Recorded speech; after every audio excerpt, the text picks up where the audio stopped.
소강호, 동방불패, 김용원저, 제3권 12장.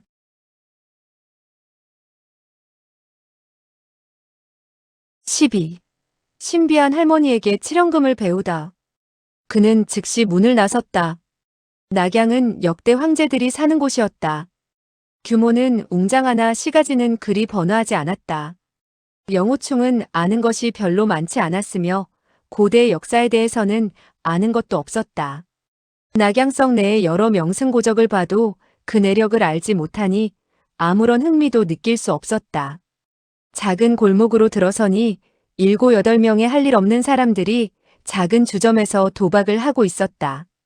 그도 슬그머니 끼어들었다.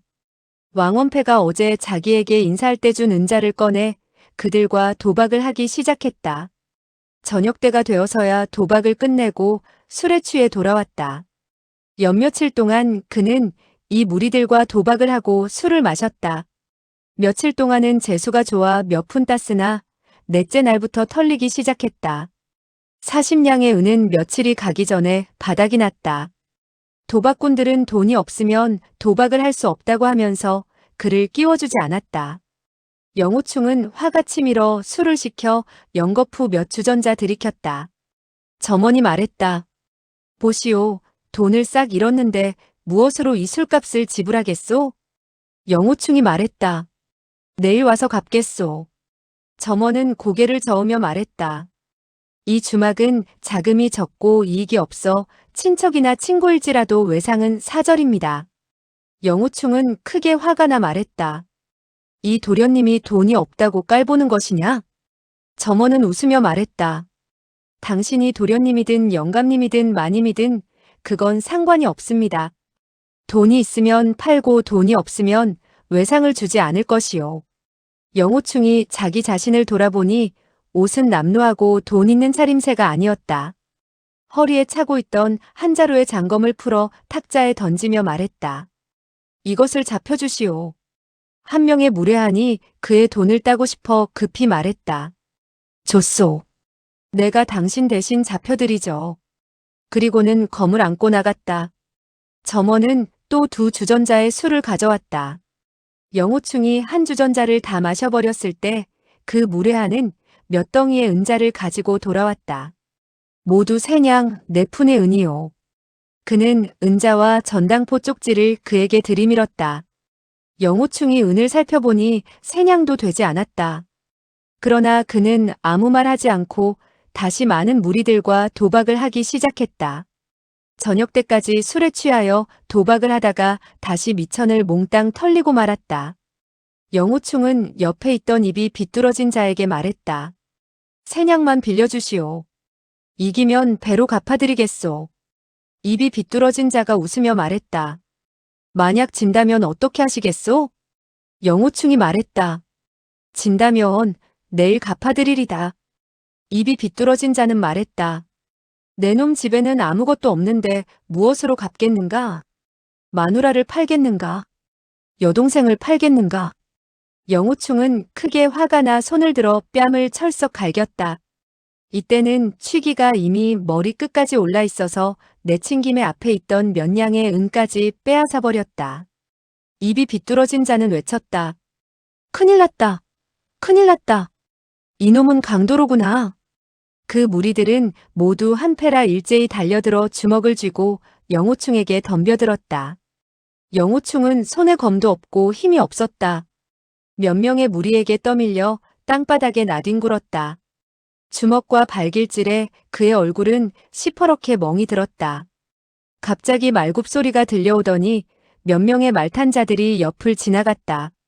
말에 탄 사람이 호통쳤다. 비켜라. 비켜라.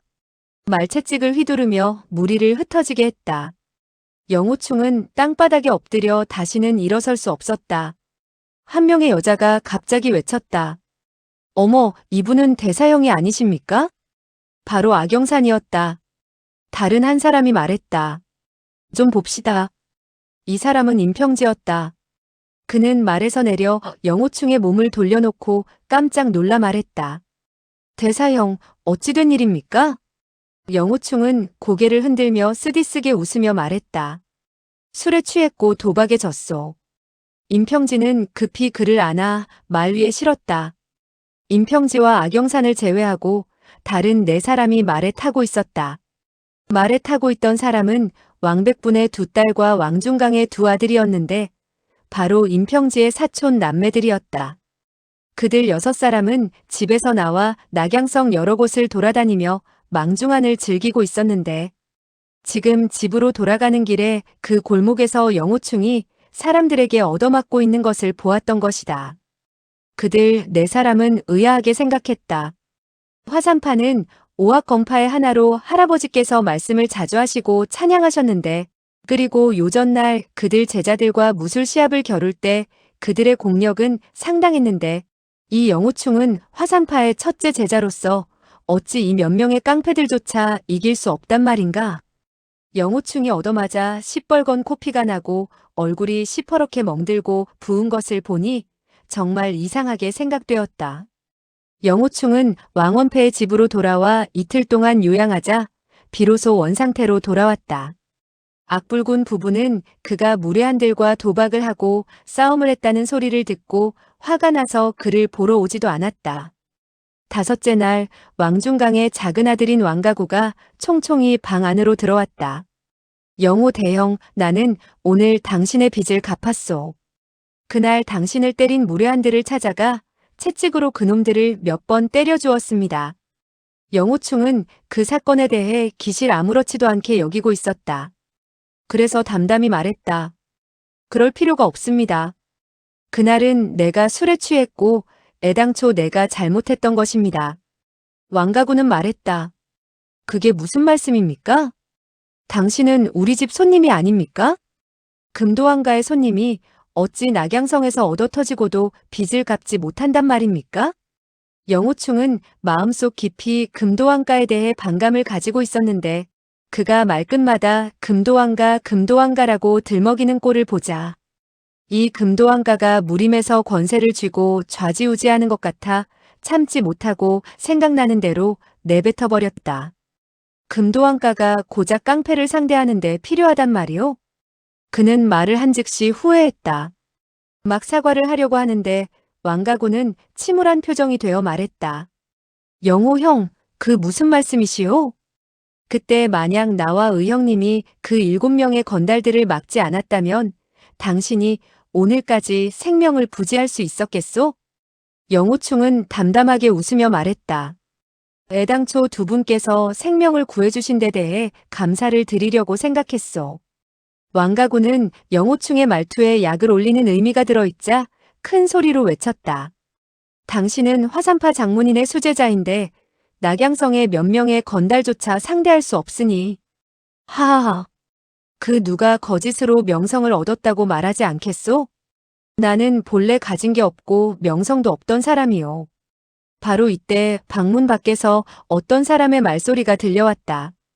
동생, 여기서 영호 형님과 무슨 이야기를 주고받고 있어?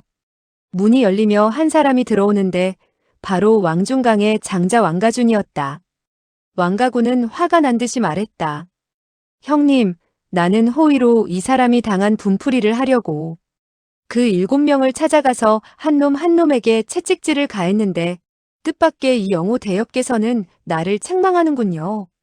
왕가주는 말했다. 동생, 자넨 모르는 게 있군. 조금 전 나는 악사매에게 말을 들었는데 영호 형님은 쉽게 자기 능력을 드러내지 않는다고 하네. 야광묘 앞에서 한 자루의 장검을 가지고 단 1초로 15명의 인류 고수의 두 눈을 찍어 봉사로 만들었다 하더군. 그것이 정말이라면 검술은 신의 경지에 도달하여 있어 천고에 복이 드문 게 아닐까? 하하하. 이 사람은 악영산의 말을 전부 믿지 않는 듯 했다. 왕가구도 따라서 껄껄 웃으며 말했다. 그러고 보니 그 15명의 인류 고수들은 우리 낙양성의 깡패 조무래기보다 훨씬 무예가 뒤떨어지나 보군요. 하하하. 영호충은 화를 내지 않고 같이 껄껄 따라 웃으며 의자에 앉아 담요로 좌측 무릎을 싸고 몸을 흔들거렸다. 왕가주는 이번에는 백부와 아버지의 명을 받들어 영호충에게 말 상대를 하러 온 것이다. 왕백분과 왕중강 형제는 본래 그들에게 호의적으로 말상대를 하고 절대로 무례를 범해서는 안 된다고 분부했으나 영호충이 교만하고 자기 형제들을 안중에 두지 않자 점점 화가 치밀었다. 영호형, 소재는 한 가지 여쭈어 볼 말씀이 있습니다. 말소리는 매우 컸다. 영호충은 말했다.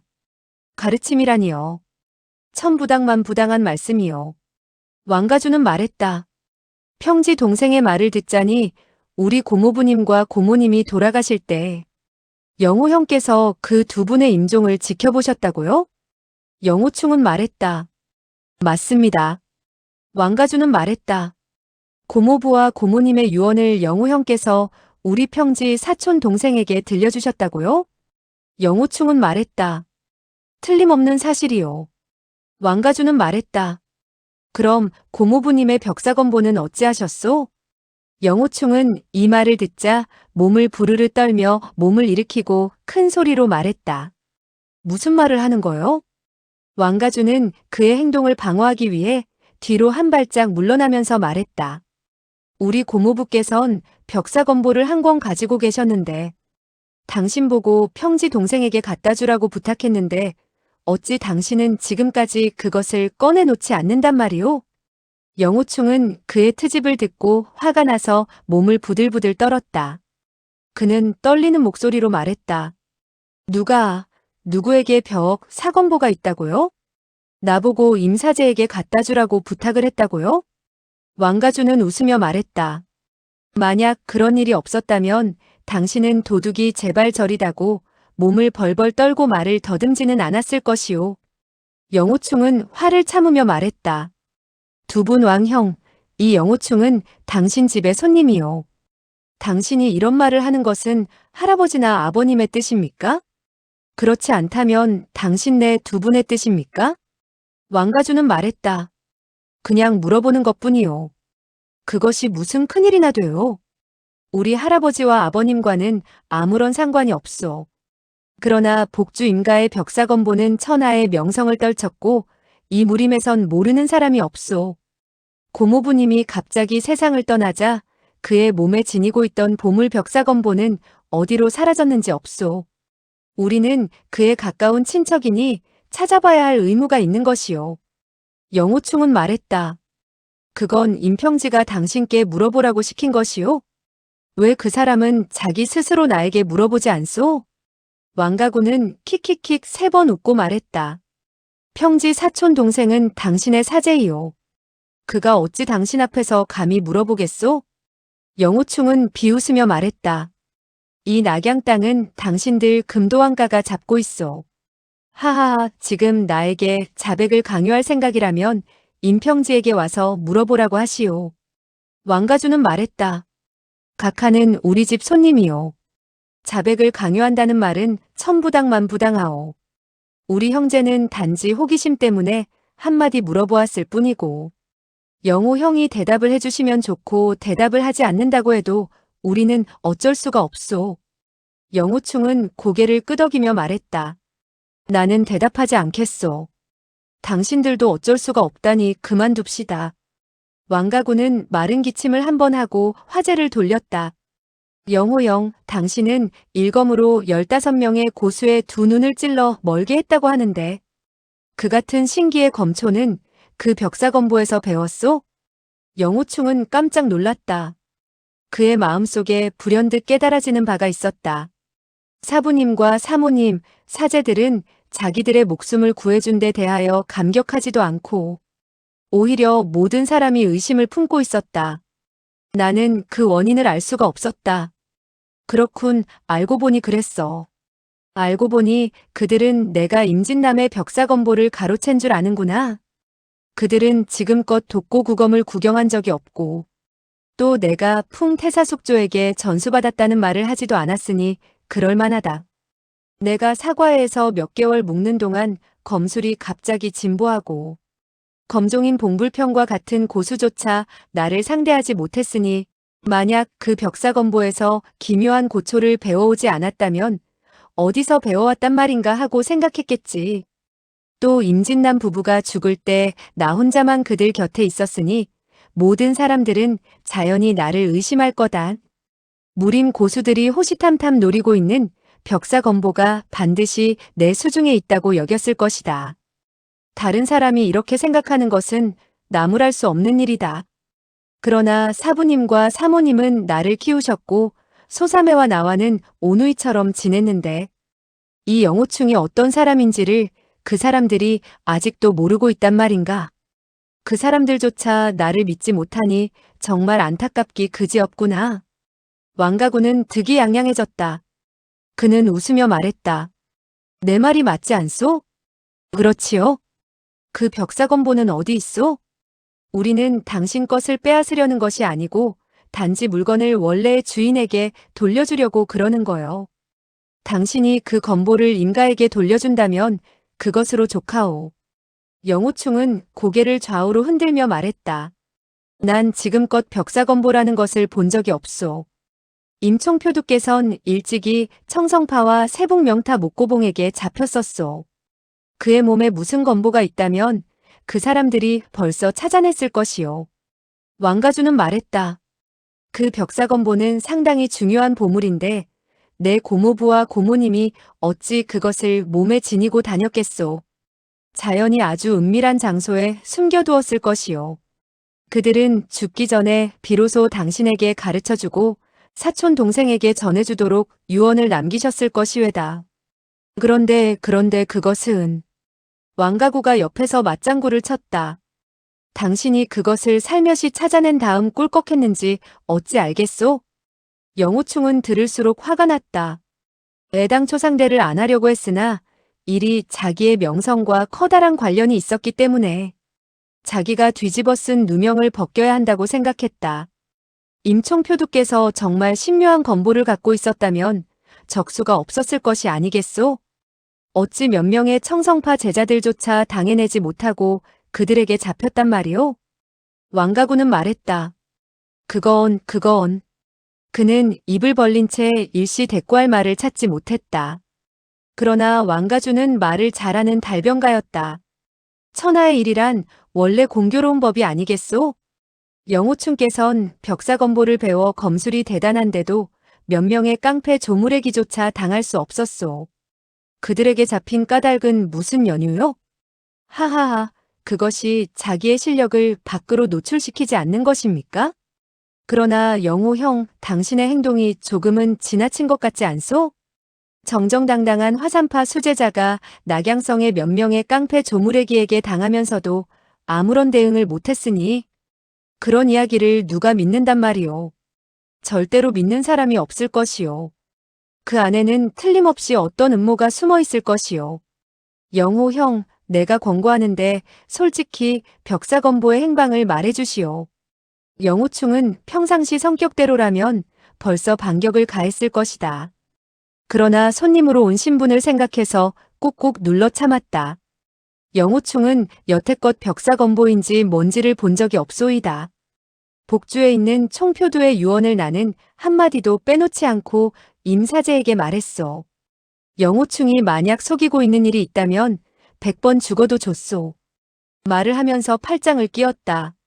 왕가주는 웃으며 말했다. 이 일은 무림 비급에 관련된 큰일이오. 만약 구렁이 담 넘어가듯 넘어갈 수 있다고 생각했다면 영호 형께선 이 천하를 너무 얕잡아 본 것이오. 영호충은 억지로 노기를 참으며 말했다. 당신 말대로라면 나는 어찌해야 하오? 왕가구는 말했다. 우리 형제는 감히 영호 형의 몸을 한번 뒤져볼까 하오. 그는 잠시 멈칫하다가 낄낄 웃으며 말했다. 그날 영호 형께서 그 7명 깡패 조무래기들에게 잡혔을 때 우리는 당신 몸을 샅샅이 뒤질 수도 있었소. 영호충은 냉랭히 웃으며 말했다. 당신들이 내 몸을 뒤지겠다고? 이 영호충을 좀 도둑으로 보시오. 왕가구는 말했다. 천만의 말씀이요. 영호 형께서 벽사건보를 취하지 않았다 했는데 뭐 그렇게 몸수색하는 것을 두려워하오? 만약 그대 몸에서 건보가 나오지 않는다면 그때부터는 혐의를 풀 수도 있으니 서로 좋지 않겠소? 영호충은 고개를 끄덕이며 말했다. 좋소. 당신들이 가서 임사제와 악사매를 불러오시오. 그 두 사람이 증인이 되어야 하오. 왕가주는 자기가 가고 동생이 혼자 남게 되면 영호충이 어떤 짓을 할지 모른다고 생각했다. 만약 두 사람이 함께 가면 이 사람은 그 건보를 다른 데에 숨길까 염려되었다. 몸 좀 살피는 것 가지고 왜 그러시오? 영호 형이 만약 거짓을 말하지 않았다면 왜 이 핑계 저 핑계를 대고 있어? 영호충은 내심 생각했다. 내가 너희들에게 몸수색을 허락하는 것은 단지 사부님, 사모님, 삼의 세 사람 면전에서 나의 깨끗함을 알리고 싶었을 뿐이다. 너희 두 놈이 나를 믿든지 안 믿든지 영호충은 거기에 연연하지 않는다. 소사매가 만약 이 장소에 없다면 내가 어찌 너희 두 놈의 손이 내 몸에 닿는 것을 허락하겠느냐? 그는 천천히 고개를 흔들며 말했다. 당신 두 분은 아직은 내 몸을 수색할 능력이 없을 것이외다. 왕씨 형제는 그가 수색을 거절할수록 더욱 그의 몸에 벽사건보가 숨겨져 있을 것이라고 확신했다. 그들이 벽사건보를 찾으려고 하는 것은 첫째는 아버님과 고모님 앞에 공을 세우기 위함이고 둘째는 평소 이 벽사건보가 매우 대단하다고 들었기 때문에 이 건보를 자기 형제들이 찾아낸다면 한번 읽어볼 생각이었다. 왕가주는 전날 영호충이 몇 명의 졸개들에게 땅에 내동댕이 쳐지고 얻어맞고 있을 때 아무런 힘이 없어 항거하지 못하는 것을 보았기 때문에 영호충은 단지 건법에만 능할 뿐이고 주먹질과 발길질은 보잘것없는 줄 알고 있었다. 지금은 그의 손에 장검이 쥐어져 있지 않으니 손을 쓸 수 있는 좋은 기회라고 느꼈다. 그는 즉시 동생에게 눈짓을 하고 말했다. 영호충, 좋은 말로 할 때 들으시오. 얼굴을 붉힌다면 좋은 꼴은 보지 못할 것이오. 두 형제는 말을 하면서 앞으로 다가왔다. 왕가구는 가슴을 펴고 앞으로 똑바로 달려왔다. 영호충은 손으로 밀어냈다. 왕가구는 큰 소리로 말했다. 아이쿠, 내 놈이 사람을 때리는구나. 그리고 그의 손목을 꼭 잡고 아래로 짓눌렀다.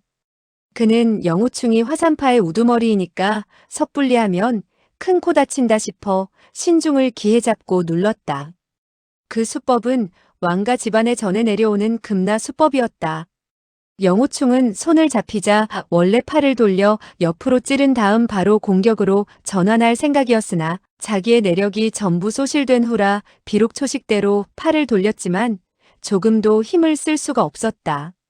오히려 우두둑하는 소리와 함께 우측 관절이 마비되고 손목은 그에게 눌려 뼈마디가 아팠다. 왕가구의 손은 매서웠다.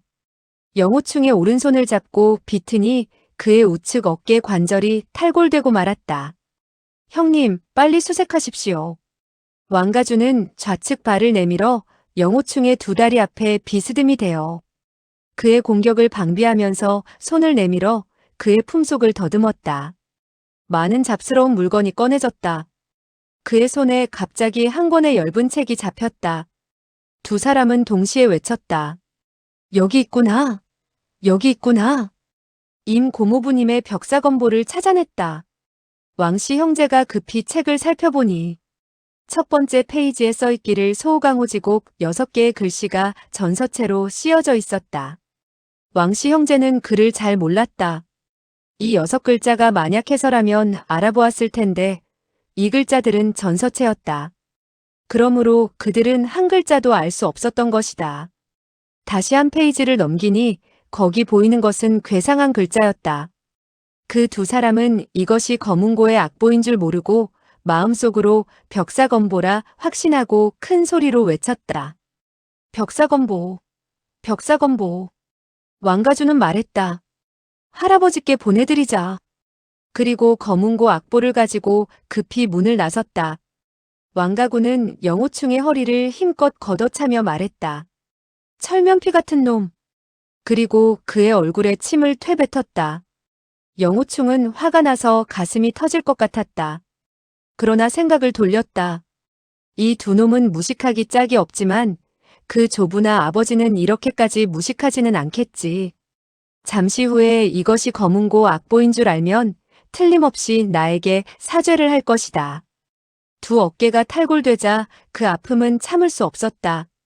내 내공이 전부 소실되어 거리에서 깡패 조무래기들을 만나도 대항할 힘이 없고 이미 폐인이나 다름없구나. 이 세상을 더 살아간들 무슨 소용이 있겠는가. 그는 침상에 누웠으나 이마에서 땀이 줄줄 흘렀다. 상심한 나머지 눈물이 흘러내렸다. 그러나 왕씨 형제가 금방 돌아올 줄 알고 그들에게 약함을 보여주기가 싫어 즉시 눈물을 닦았다. 한참 후 발걸음 소리가 들리며 왕씨 형제가 빠른 걸음으로 돌아왔다. 왕가주는 냉소하며 말했다. 가서 우리 할아버지를 만나봐라. 영호충은 노해 말했다. 안 간다. 너희 할아버지가 나에게 사죄를 하지 않는데 내가 가서 무엇을 하겠는가? 왕씨 형제는 껄껄 웃었다. 왕가구가 말했다. 내 할아버지가 너 같은 도적놈에게 사죄를 해? 꿈도 야무지구나. 가자. 두 사람은 영호충의 허리춤을 꽉 잡고 그를 침상에서 끌어내 방문을 나섰다. 영호충은 욕을 했다. 금도왕가는 자칭 의리를 지킨다고 말해왔는데 이렇게 비겁하게 중상을 입은 사람을 능욕하는구나. 왕가준이 주먹으로 영호충의 입을 후려치자 입에서 피가 흘렀다. 영호충은 여전히 욕지거리를 해대며 왕씨 형제에게 이끌려 후원의 대청으로 나갔다. 악불군 부부와 왕원패는 주인과 손님의 신분으로 앉아 있었고 왕백분, 중강 두 사람은 왕원패 아래 앉아 있었다. 영호충은 혼자 욕지거리를 해댔다. 금도왕가, 치사하고 염치 없는 놈들. 무림 중에서 이런 지저분한 놈들을 본 적이 없다. 악불군은 얼굴을 찌푸리며 꾸짖었다. 충아, 입 닥쳐라. 영호충은 사부님의 힐책을 듣자 비로소 입을 다물었다. 그러나 왕원패를 향해 화난 표정을 짓고 있었다. 왕원패의 손에는 검은고 악보가 쥐어져 있었다. 그는 담담하게 말했다. 영호 현재, 이 벽사검보를 너는 어디서 얻어왔는가? 영호충은 껄껄 웃었다. 웃는 소리가 한참 동안 끊이지 않았다. 악불군은 질책하며 말했다. 충아, 어르신께서 내게 물으시는데 사실대로 말씀드려라. 어찌 무례하게 구느냐? 그것은 어디 규칙이냐? 영호충은 말했다. 사부님, 제자가 중상을 입고 난 다음 온몸에서 힘이 빠졌습니다. 보십시오. 저 두 놈이 나를 어떻게 했는지 이것이 바로 손님을 접대하는 규칙이란 말입니까? 왕중강은 말했다. 만약 친구이고 손님이라면 우리 왕가는 절대로 신뢰를 범하거나 죄를 짓지 아니하오. 당신은 남모르게 이 벽사검보를 자기 소유로 했는데 이 어찌 도둑의 행위가 아니겠소?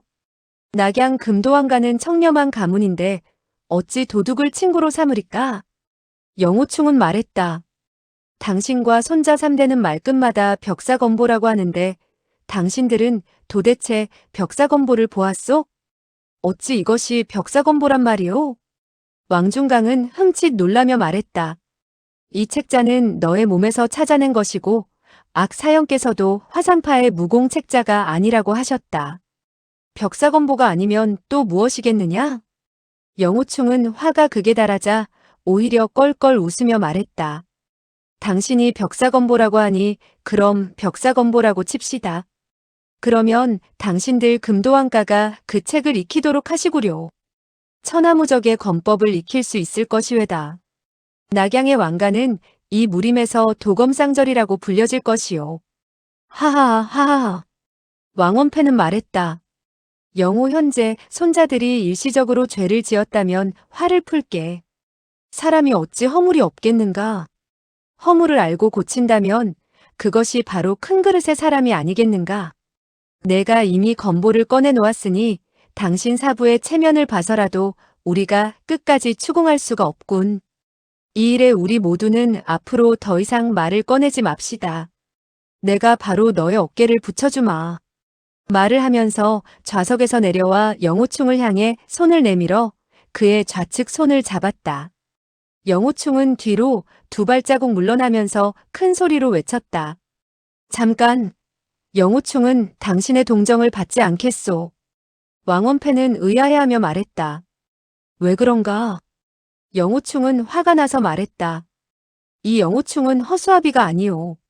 내 손목이 당신들이 꺾고 싶으면 꺾고 붙이고 싶으면 붙이는 것인 줄 아시오?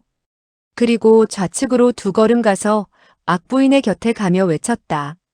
사모님.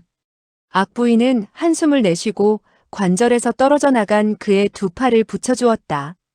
영호충은 말했다.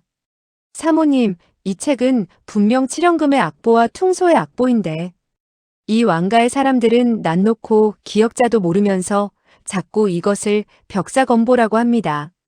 세상에 이런 웃기는 일도 다 있습니까? 악부인은 말했다. 왕 어르신, 그 악보를 나에게 좀 보여주실 수 없습니까? 왕원패는 말했다. 악부인 보십시오. 그러면서 악보를 건네주었다. 악부인은 악보를 몇 장 보았으나 알 수 없는지 이렇게 말했다. 검은고 악보인지 퉁소의 악보인지 나는 모르겠소. 나는 건보를 몇 번 본 적이 있는데 이 책자는 건보 같지는 않습니다. 왕 어르신 댁에 검은고를 타고 퉁소를 불 줄 아는 사람이 있다면 그를 모셔다 좀 보여주면 확연히 알 것입니다. 왕원패는 마음속으로 주저했다. 이것이 정말로 검은고 악보이고 퉁소의 악보라면 그 창피함이란 말할 수 없었기 때문에 그는 생각에 잠긴 채 대답을 못했다. 왕가구는 머리 회전이 느린 편이었다. 그는 큰 소리로 말했다. 할아버지, 우리 장방에 있는 역사야가 퉁소를 불 줄 압니다. 그를 불러 보여주십시오. 이것은 분명히 벽사건보입니다. 어째서 검은고 악보가 되겠습니까? 왕원패는 말했다. 무학의 비급 종류는 많다. 어떤 사람은 비밀을 지키기 위해 고의로 무공의 도식을 악보 모양으로 써넣는 경우가 있으니 이 또한 이상할 것이 없다. 악부인이 말했다.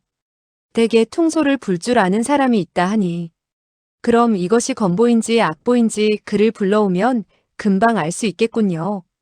왕원패는 어쩔 수 없이 왕가구에게 명령을 해서 역사야를 불러오도록 했다. 역사야는 키가 작았고 비쩍 야위었다. 50여 세 정도 되어 보였다. 턱 밑에는 수염이 나 있었으며 옷차림새는 심히 정갈했다. 왕원패는 말했다. 이것 좀 봐주시오. 이것이 악보인지 아닌지 말이오. 역사야는 검은고 악보를 펼치고 몇 장 보더니 고개를 좌우로 흔들며 말했다. 이건 저도 잘 모르겠습니다. 그러다가 뒤에 적혀있던 퉁소의 악보를 보자 2눈이 빛나고 입에서 낮은 소리로 흥얼대기 시작했다. 오른손과 왼손 손가락은 탁자에 대고 박자를 맞추고 있었다. 한참 흥얼거리더니 또 고개를 흔들며 말했다. 아니야, 틀렸어. 이어서 또 흥얼거리기 시작했다. 갑자기 소리가 높아지고 또 갑자기 낮아지고 하더니 양미간을 찌푸리며 말했다. 이 세상엔 절대로 이러한 일이 없다. 이건 소생으로서도 알지 못하겠습니다. 왕원패의 얼굴엔 희색이 감돌았다. 이 책 속에는 이상한 곳이 있지요? 이것은 일반 악보와 크게 다르지 않소? 역사야는 악보를 가리키며 말했다. 보십시오. 이곳 궁조에서 갑자기 치조로 변하는데 이것은 악보의 상식을 뛰어넘는 것입니다. 그리고 또 퉁소로는 이것을 연주할 수가 없습니다. 이것은 갑자기 각조로 변하고 또다시 우조로 변하니 이것 또한 지금껏 보지 못한 악보입니다. 퉁소로는 어떤 퉁소라도 이런 곡을 연주하지 못합니다. 영호충은 비웃으며 말했다. 당신이 불 줄 모른다고 다른 사람도 불지 못하라는 법이 있어? 역사야는 고개를 끄덕이며 말했다. 그것도 맞는 말이네. 그러나 이 세상에서 정말로 이런 곡조를 불 줄 아는 사람이 있다면 나는 그 자리에서 그에게 엎드릴 것이오. 너무 탐복한 나머지 그 자리에 엎드릴 것이오. 다만 동성에 있는 왕원패는 그의 말을 가로챘다. 이것이 평범하지 못한 악보라고. 그 중에 어떤 곡조들은 퉁소로는 절대로 불 수 없다고. 역사야는 고개를 끄덕이며 말했다. 그렇습니다. 너무 평범하지 않습니다.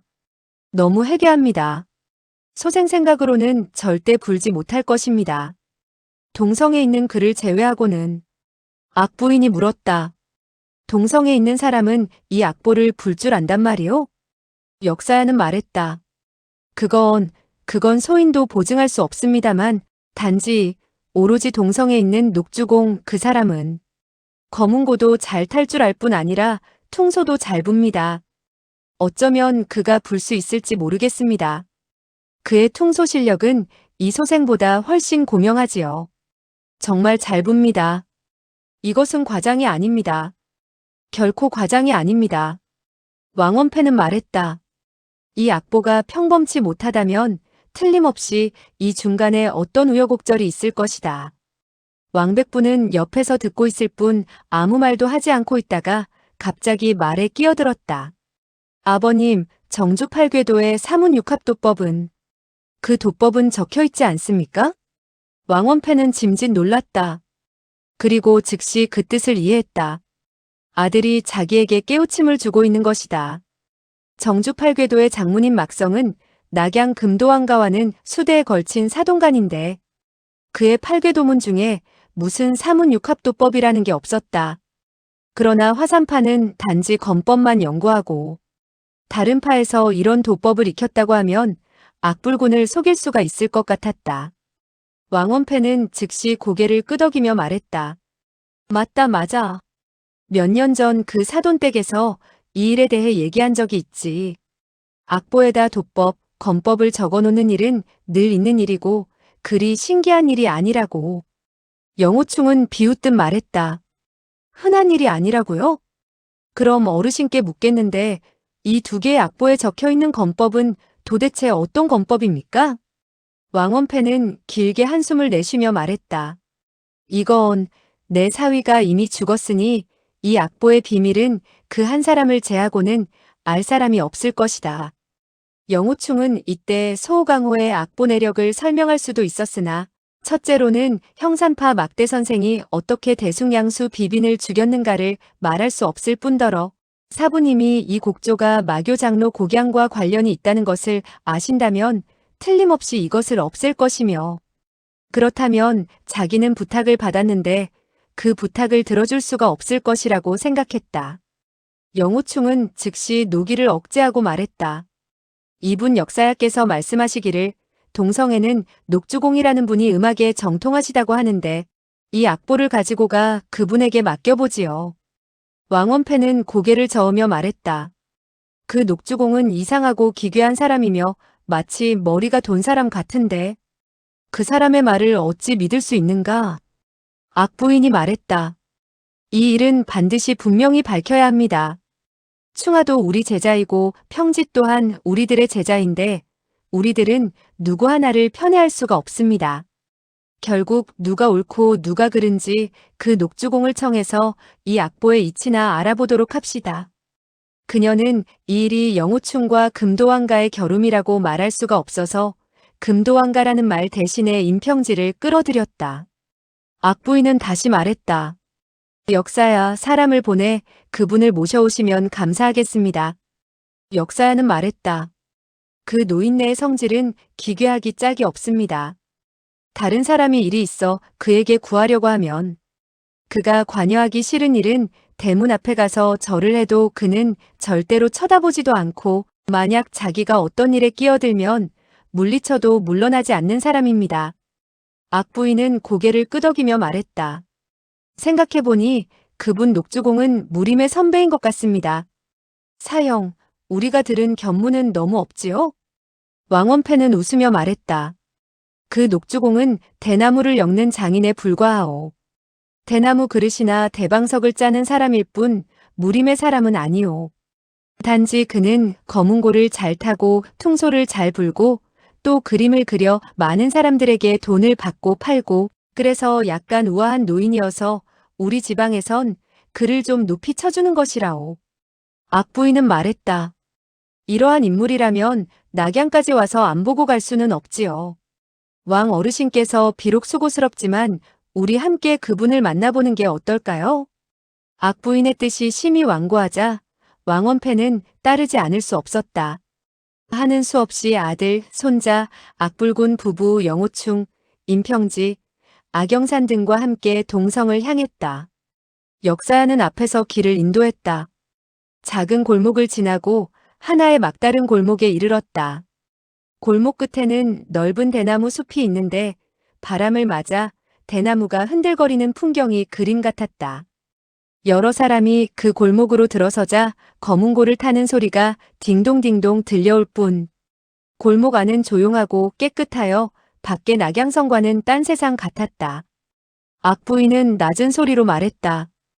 이 녹주공은 정말 신선 노름을 하고 계시군요. 바로 이때 띵하는 한 줄의 거문고 울리는 소리가 들리더니 소리가 멈췄다. 한 늙은 목소리가 들려왔다. 귀하께서 왕림하신 이유는 무엇입니까? 무슨 가르침이 있으십니까? 역사야는 말했다. 주공, 이상한 악보 한 권이 있는데 어르신의 높은 안목으로 감정 좀 해주십시오. 녹주공은 말했다. 악보를 나보고 감정하라고? 헤헤, 정말 이 몸을 알아주는군. 역사야가 대답을 하기도 전에 왕가구는 말했다. 금도왕가에 왕어르신께서 방문하셨소. 그는 자기 할아버지의 방문을 알렸다.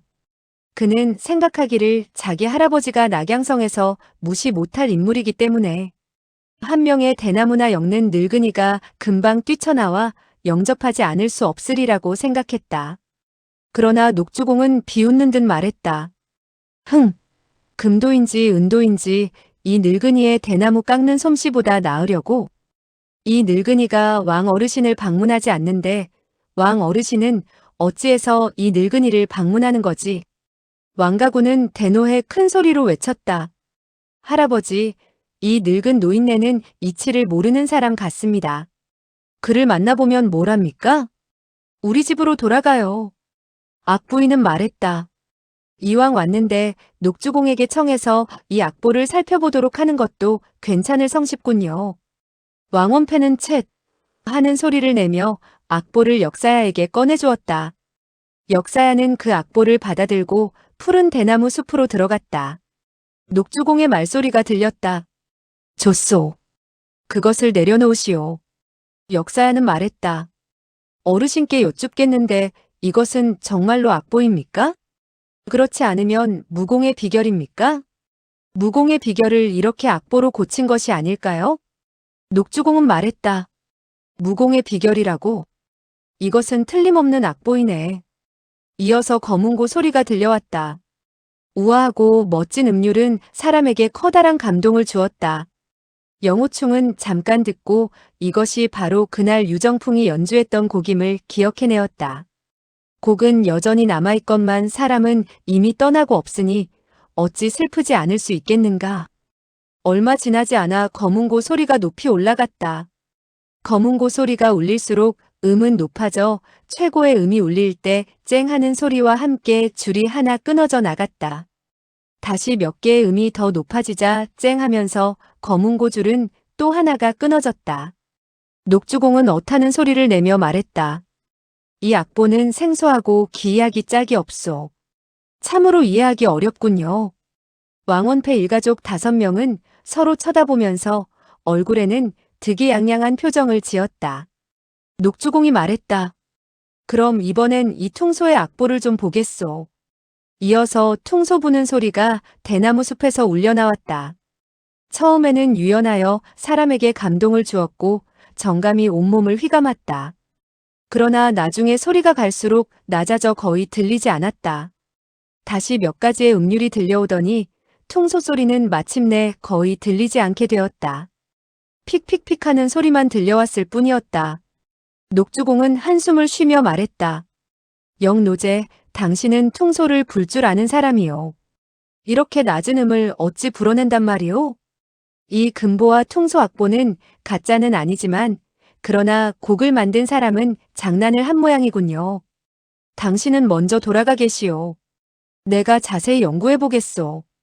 역사야는 말했다. 예. 그리고 대나무 숲에서 물러나왔다. 왕중강은 말했다. 그 건보는 어디 있소?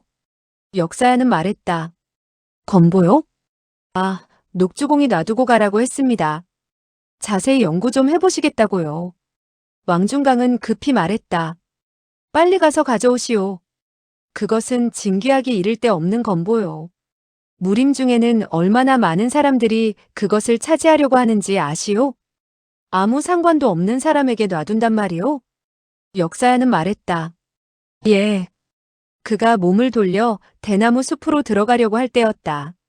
갑자기 녹주공을 부르는 소리가 들렸다. 고모님, 어떻게 나오셨습니까? 왕원패는 낮은 음성으로 물었다. 녹주공은 나이가 어떻게 돼요? 역사야는 말했다. 70 몇 살, 거의 80세는 될 것입니다. 모든 사람들이 한결같이 생각했다. 80 먹은 할아버지에게 고모님이 계신다면 이 고모는 100살이 넘었겠군. 녹주공은 다시 말했다. 고모님 보십시오. 이 검은고 악보가 좀 이상합니다. 여인이 응하는 소리가 나고 검은고 소리가 울렸다. 검은고의 음을 맞추어 보고 잠시 멈추는 것으로 보아 아마 조금 전에 끊어진 검은고 줄을 잇는 것 같았다. 그리고 음을 조절한 다음 연주하기 시작했다. 처음의 연주는 녹주공과 비슷했다. 그러나 나중에 올라갈수록 그 소리는 위험한 상태에서 평온함을 건진 듯, 무거운 것을 들다가 가벼운 것을 들은 듯 조금도 힘들이지 않고 높은 음으로 올라갔다. 영호충은 놀라고 기뻐했다. 희미한 기억 속에 그날 저녁 곡양이 연주했던 곡조가 생각났다. 이 곡은 때때로 감정이 격렬히 고양되기도 했고 때때로는 부드러우면서도 온화했다. 영호충은 비록 음악의 이치는 모르고 있었으나 이 노파가 연주하는 것은 곡양이 연주하는 것과 비슷하면서도 풍기는 기상은 크게 차이가 난다는 사실을 깨달았다. 이 노파가 연주하는 곡조는 평화롭고 사람이 들을수록 음악의 아름다움만 생각하게 되는데 비하여 곡양이 연주할 때는 끓는 격분을 느낄 수가 있었던 것이다. 한참 지나자 검은고 소리는 점점 멀어졌다. 마치 음악이 멀리 사라진 다음에 연주하는 사람이 수십 장 밖으로 사라진 것 같은 느낌을 주었다. 검은고 소리가 끊어질 듯 이어질 듯 할 때 가끔 한두 번씩 작은 퉁소 소리가 검은고 옆에서 울려왔다. 퉁소 소리는 갑자기 높아졌다가 갑자기 낮아지고 또한 갑자기 가벼워지는가 하면 갑자기 높아지며 음의 제일 낮은 쪽으로 갈 즈음 몇 번쯤 흐느적거리다가 탁하고 침울한 음으로 변해갔다. 비록 음은 낮았지만 모든 음절은 선명하고 똑똑히 들려왔다. 점점 낮아지는 소리는 어떤 때는 구슬이 구르는 듯 맑고 폭풍우가 일어나는 듯 여기서 꿈틀 저기서 꿈틀했으며 여러 소리가 점차 높아지면서 폭포가 떨어지는 소리, 꽃망울이 다투어 피어 꽃밭 속에서 꽃들이 환하게 피고 새들이 말을 주고받으며 노는 것 같은 음률이 퍼져가더니 점점 모든 새들이 사라지면서 봄꽃은 지고 쓸쓸한 비가 내렸다. 처량하고 살풍경한 모습으로 돌변한 것이다. 모든 것이 정적 속으로 빨려들었다. 퉁소 소리가 멈춘 뒤에 모든 사람은 꿈에서 깬 듯 정신이 들었다. 왕원패, 악불군 등은 비록 음률은 모르지만 마음속으로 젖어오는 소리에 흠뻑 취했다. 역사야는 더욱 혼이 나간 듯 했다. 악부인은 한숨을 쉬고 말했다. 너무 좋습니다. 탐복합니다. 충아, 이것은 무슨 곡인가? 영호충은 말했다. 이 곡은 소호강호지곡이라고 부릅니다. 저 할머니는 검은고와 퉁소를 신의 경지까지 연마한 것 같군요. 악부인은 말했다. 이 곡의 악보는 비록 기묘하지만 저 할머니의 연주 솜씨가 있어야 비로소 연주를 해낼 수 있다. 이렇게 아름다운 음악은 아마 너도 평생 처음 들어보았을 것이다. 영호충은 말했다. 아닙니다. 제자는 들어본 적이 있습니다. 오늘보다 더욱 아름다웠지요. 악부인은 이상하게 생각하며 말했다. 그럴 수가. 설마 이 세상에 이 노파보다 더욱 솜씨가 뛰어난 사람이 있다는 말이냐? 영호충이 말했다. 이 할머니보다 기술이 월등하다고는 할 수 없지만 제자가 들었을 때는 두 사람이 합주를 했습니다. 한 사람은 검은고를 안고 한 사람은 퉁소를 불고 연주한 것은 이 소호강호지곡. 그가 말을 다하지 못했을 때 대나무 숲에서 떵떵떵 3번 검은고 소리가 울리더니 그 노파의 목소리가 들릴 듯 말 듯 들려왔다. 금과 퉁소의 합주라. 세상에 어디를 가서 두 사람을 찾을 수 있을까? 녹주공의 낭랑한 음성이 들려왔다. 역사야, 이것은 틀림없이 악보이요. 내 고모님께서 조금 전 연주했으니 가져가시오. 역사야는 대답했다. 예. 대나무 숲에 들어갔던 역사야는 두 손에 악보를 들고 나왔다. 녹주공이 말했다. 이 악보에 기재되어 있는 곡들은 정말로 기묘하고 세상에서 보기 힘든 곡이요. 이것은 신물이요.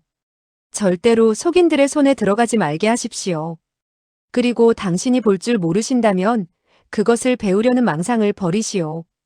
그렇지 않으면 당신 몸에는 해만 있을 뿐 좋은 점은 없을 것이요. 역사야는 말했다. 예. 그렇게 하지요. 절대로 배우지 않겠습니다.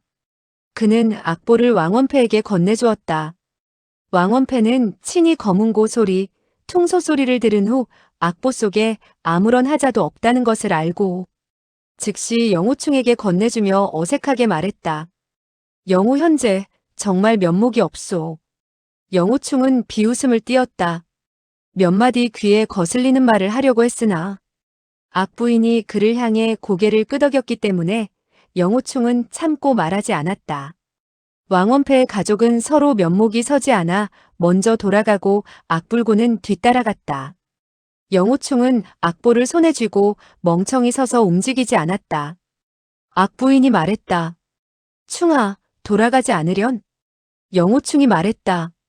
저는 좀 더 머물다 가겠습니다. 악부인이 말했다. 일찍 돌아가 쉬거라. 너의 팔이 빠져나왔으니 절대 힘을 쓰지 말도록 해라. 영우충은 말했다. 예. 일행이 돌아가자 작은 골목에는 정적만이 감돌았다. 가끔 바람이 대나무 잎을 스쳐 낙엽 흔들리는 소리만 들려올 뿐이었다. 영우충은 손에 들려있는 악보를 보면서 그날 저녁 유정풍과 곡양이 합주하던 광경을 회상해 보았다. 그 두 사람은 이런 신묘한 악보를 만들어냈다. 녹주공의 고모란 노파는 비록 검은고를 타고 퉁소를 불어 그 절묘함을 표현했지만 그러나 애석하게도 그녀는 각각 나누어 불 수 있을 뿐 그 녹주공조차도 그녀와 합주를 못했다. 이 검은고와 퉁소로 합주하는 소우강호지곡의 곡은 앞으로 그 소리가 끊어지겠구나. 다시는 옛날과 같은 음을 들을 수 없게 되었구나. 그리고 다시 생각했다. 유정풍 사숙과 곡 장로는 한 사람은 정파 고수이고 한 사람은 마교 장로였으나 음악을 말할 땐 서로 의기투합하여 교분을 맺고 함께 신기롭고 절묘한 소우강호를 만들어냈다. 그 두 사람이 손을 잡고 함께 죽었을 때에 마음속에 아무런 유한이 없었다. 나 천혜고아인 영호충은 이 세상에서 사부님에게 의심을 받고 사매에게 버림을 받았다. 또 나만을 사랑해주던 유쿠아마저도 내 손에 죽었으니 나보다 유정풍 대협이 더 쓸쓸하지는 않았을 것이다. 그는 자기도 모르게 슬픔이 복받쳐 올라 눈물을 뚝뚝 떨구다가 끝내 울음을 참지 못하고 엉엉 소리내어 울었다. 녹주공의 소리가 대나무 숲속에서 들려왔다. 이복의 친구. 왜 우나? 영우충은 말했다.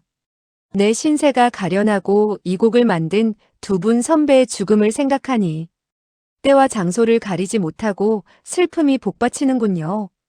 죄송합니다, 어르신. 말을 마치고 몸을 돌려가려고 했다. 녹주공이 말했다. 이복의 친구, 한마디 물어볼 것이 있네. 좀 들어와 말 좀 나누지 않겠나? 영우충은 조금 전까지만 해도 그가 왕원패에게 말할 때 교만무례했는데 뜻밖에도 자기와 같이 이름도 없는 사람에게 이렇게 겸손하게 나오는 것을 보고 퍽 의외라고 생각했다. 아닙니다. 선배님이 궁금한 점이 있으면 물어보십시오. 저는 이실직고 하겠습니다. 그는 천천히 대나무 숲 안으로 발을 옮겼다.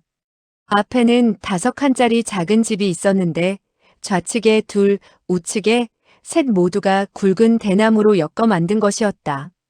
한 늙은 노옹이 우측 작은 방에서 나오며 빙그레 웃었다.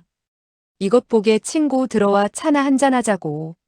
영우충은 이 녹주공이 몸이 나사처럼 비틀어진 꼽추이고 머리카락은 드문드문 얼마 남지 않았으며 큰 손과 큰 발을 가졌고 눈빛이 매우 맑은 것을 보고 즉시 고개를 숙여 절을 했다. 소인은 영호충입니다. 어르신께 인사 올립니다. 녹주공은 껄껄 웃으며 말했다. 이 늙은이가 몇 살 더 먹었다고 그럴 필요는 없네. 들어오게. 어서 들어오게. 영호충은 그를 따라 작은 방으로 들어갔다. 탁자와 의자들은 모두 대나무로 만든 것이었고 벽에는 한 폭의 대나무 그림이 걸려 있는데 형세가 종횡으로 그어져 있어 심히 스산한 기분이 들었다. 탁자에는 한 대의 요금과 한 자루의 퉁소가 놓여 있었다. 녹주공은 주전자에서 한 그릇의 파란 청록차를 따르며 말했다.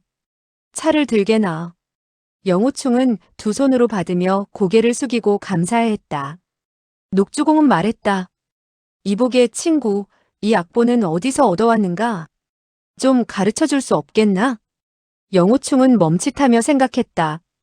이 악보의 내력에는 커다란 비밀이 숨겨져 있어서 사부님과 사모님께도 알려드리지 못했다.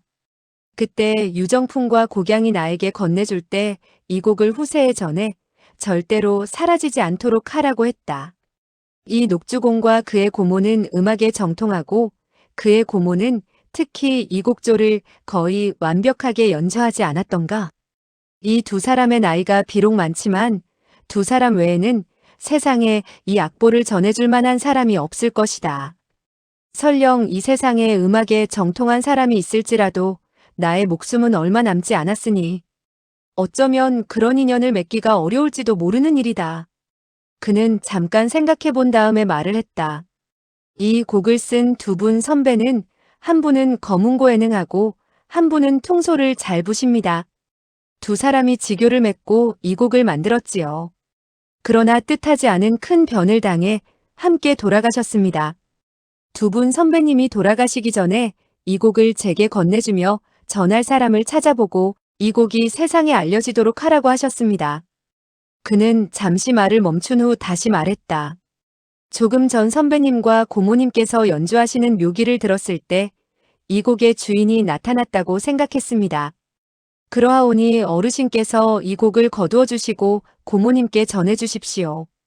이 제자가 돌아가신 선배님의 유언을 따르게 되었으니 소원은 풀린 것 같습니다. 그는 말을 하면서 두 손으로 공손하게 악보를 받쳐들었다. 녹주공은 받으려 하지 않고 말했다. 내가 먼저 고모님께 여쭈어보고 받겠소. 그분이 받을지 안 받을지는 모르겠소. 왼쪽 작은 방에서 고모의 음성이 들려왔다. 영호 선생의 높은 뜻을 충분히 알겠소만 우리가 물리치자니 예의가 아닌 것 같고 그렇다고 봤자니 부끄럽기 짝이 없소. 그러면 그 두 분의 성함이 어떻게 됩니까? 좀 말씀해 주실 수 없겠소? 목소리는 그리 늙은 목소리가 아니었다. 영호충은 말했다. 물어보시니 응당 말씀을 올리겠습니다. 곡을 쓰신 두 분 선배는 한 분은 형산파 유정풍 유사숙이고 한 분은 1월 신교 곡양 곡 장로올시다. 그 할머니는 아 하고 소리를 내며 대단히 놀라는 것 같았다. 알고 보니 그 두 분이었군. 영호충은 말했다. 그 두 분 선배님을 아십니까? 그 노파는 대답하지 않고 한숨을 쉬더니 한참 동안 깊은 생각에 잠겼다가 말했다. 유정풍은 바로 형산파의 고수이고 곡양은 마교 장로이다. 양측은 철천지 원수지간인데 어찌 둘이 합심하여 이 곡을 지었단 말이냐? 참으로 해괴한 일이군. 영호충은 비록 그 노파의 얼굴을 보지는 못했지만 그녀가 타는 거문고 소리와 퉁소 소리를 듣고 필시 우아하고 자애로운 사람이리라 생각했다. 절대로 자기를 속이거나 자기 명예를 더럽힐 사람이 아닐 것 같았다. 그녀가 그들의 내력을 알고 있는 것으로 보아 틀림없이 무림 사람인 모양이었다. 그래서 사실대로 유정풍이 어떻게 금분세수를 하려 했고 숭산파 좌맹주가 어떻게 명령을 내려 저지했는지 유 선배와 곡양이 어떻게 숭산파 고수들에게 장력을 얻어맞고 들판에서 합주를 했는지 그리고 두 사람이 죽기 전 어떻게 자기에게 이 곡을 주며 부탁했는지 사실 그대로 일일이 말해주었다. 단지 막대 선생이 어떻게 비빈을 죽였는지에 대해서는 말하지 않았다. 그 노파는 한마디도 빼놓지 않고 경청했다. 영호충의 말이 끝나자 노파가 말했다.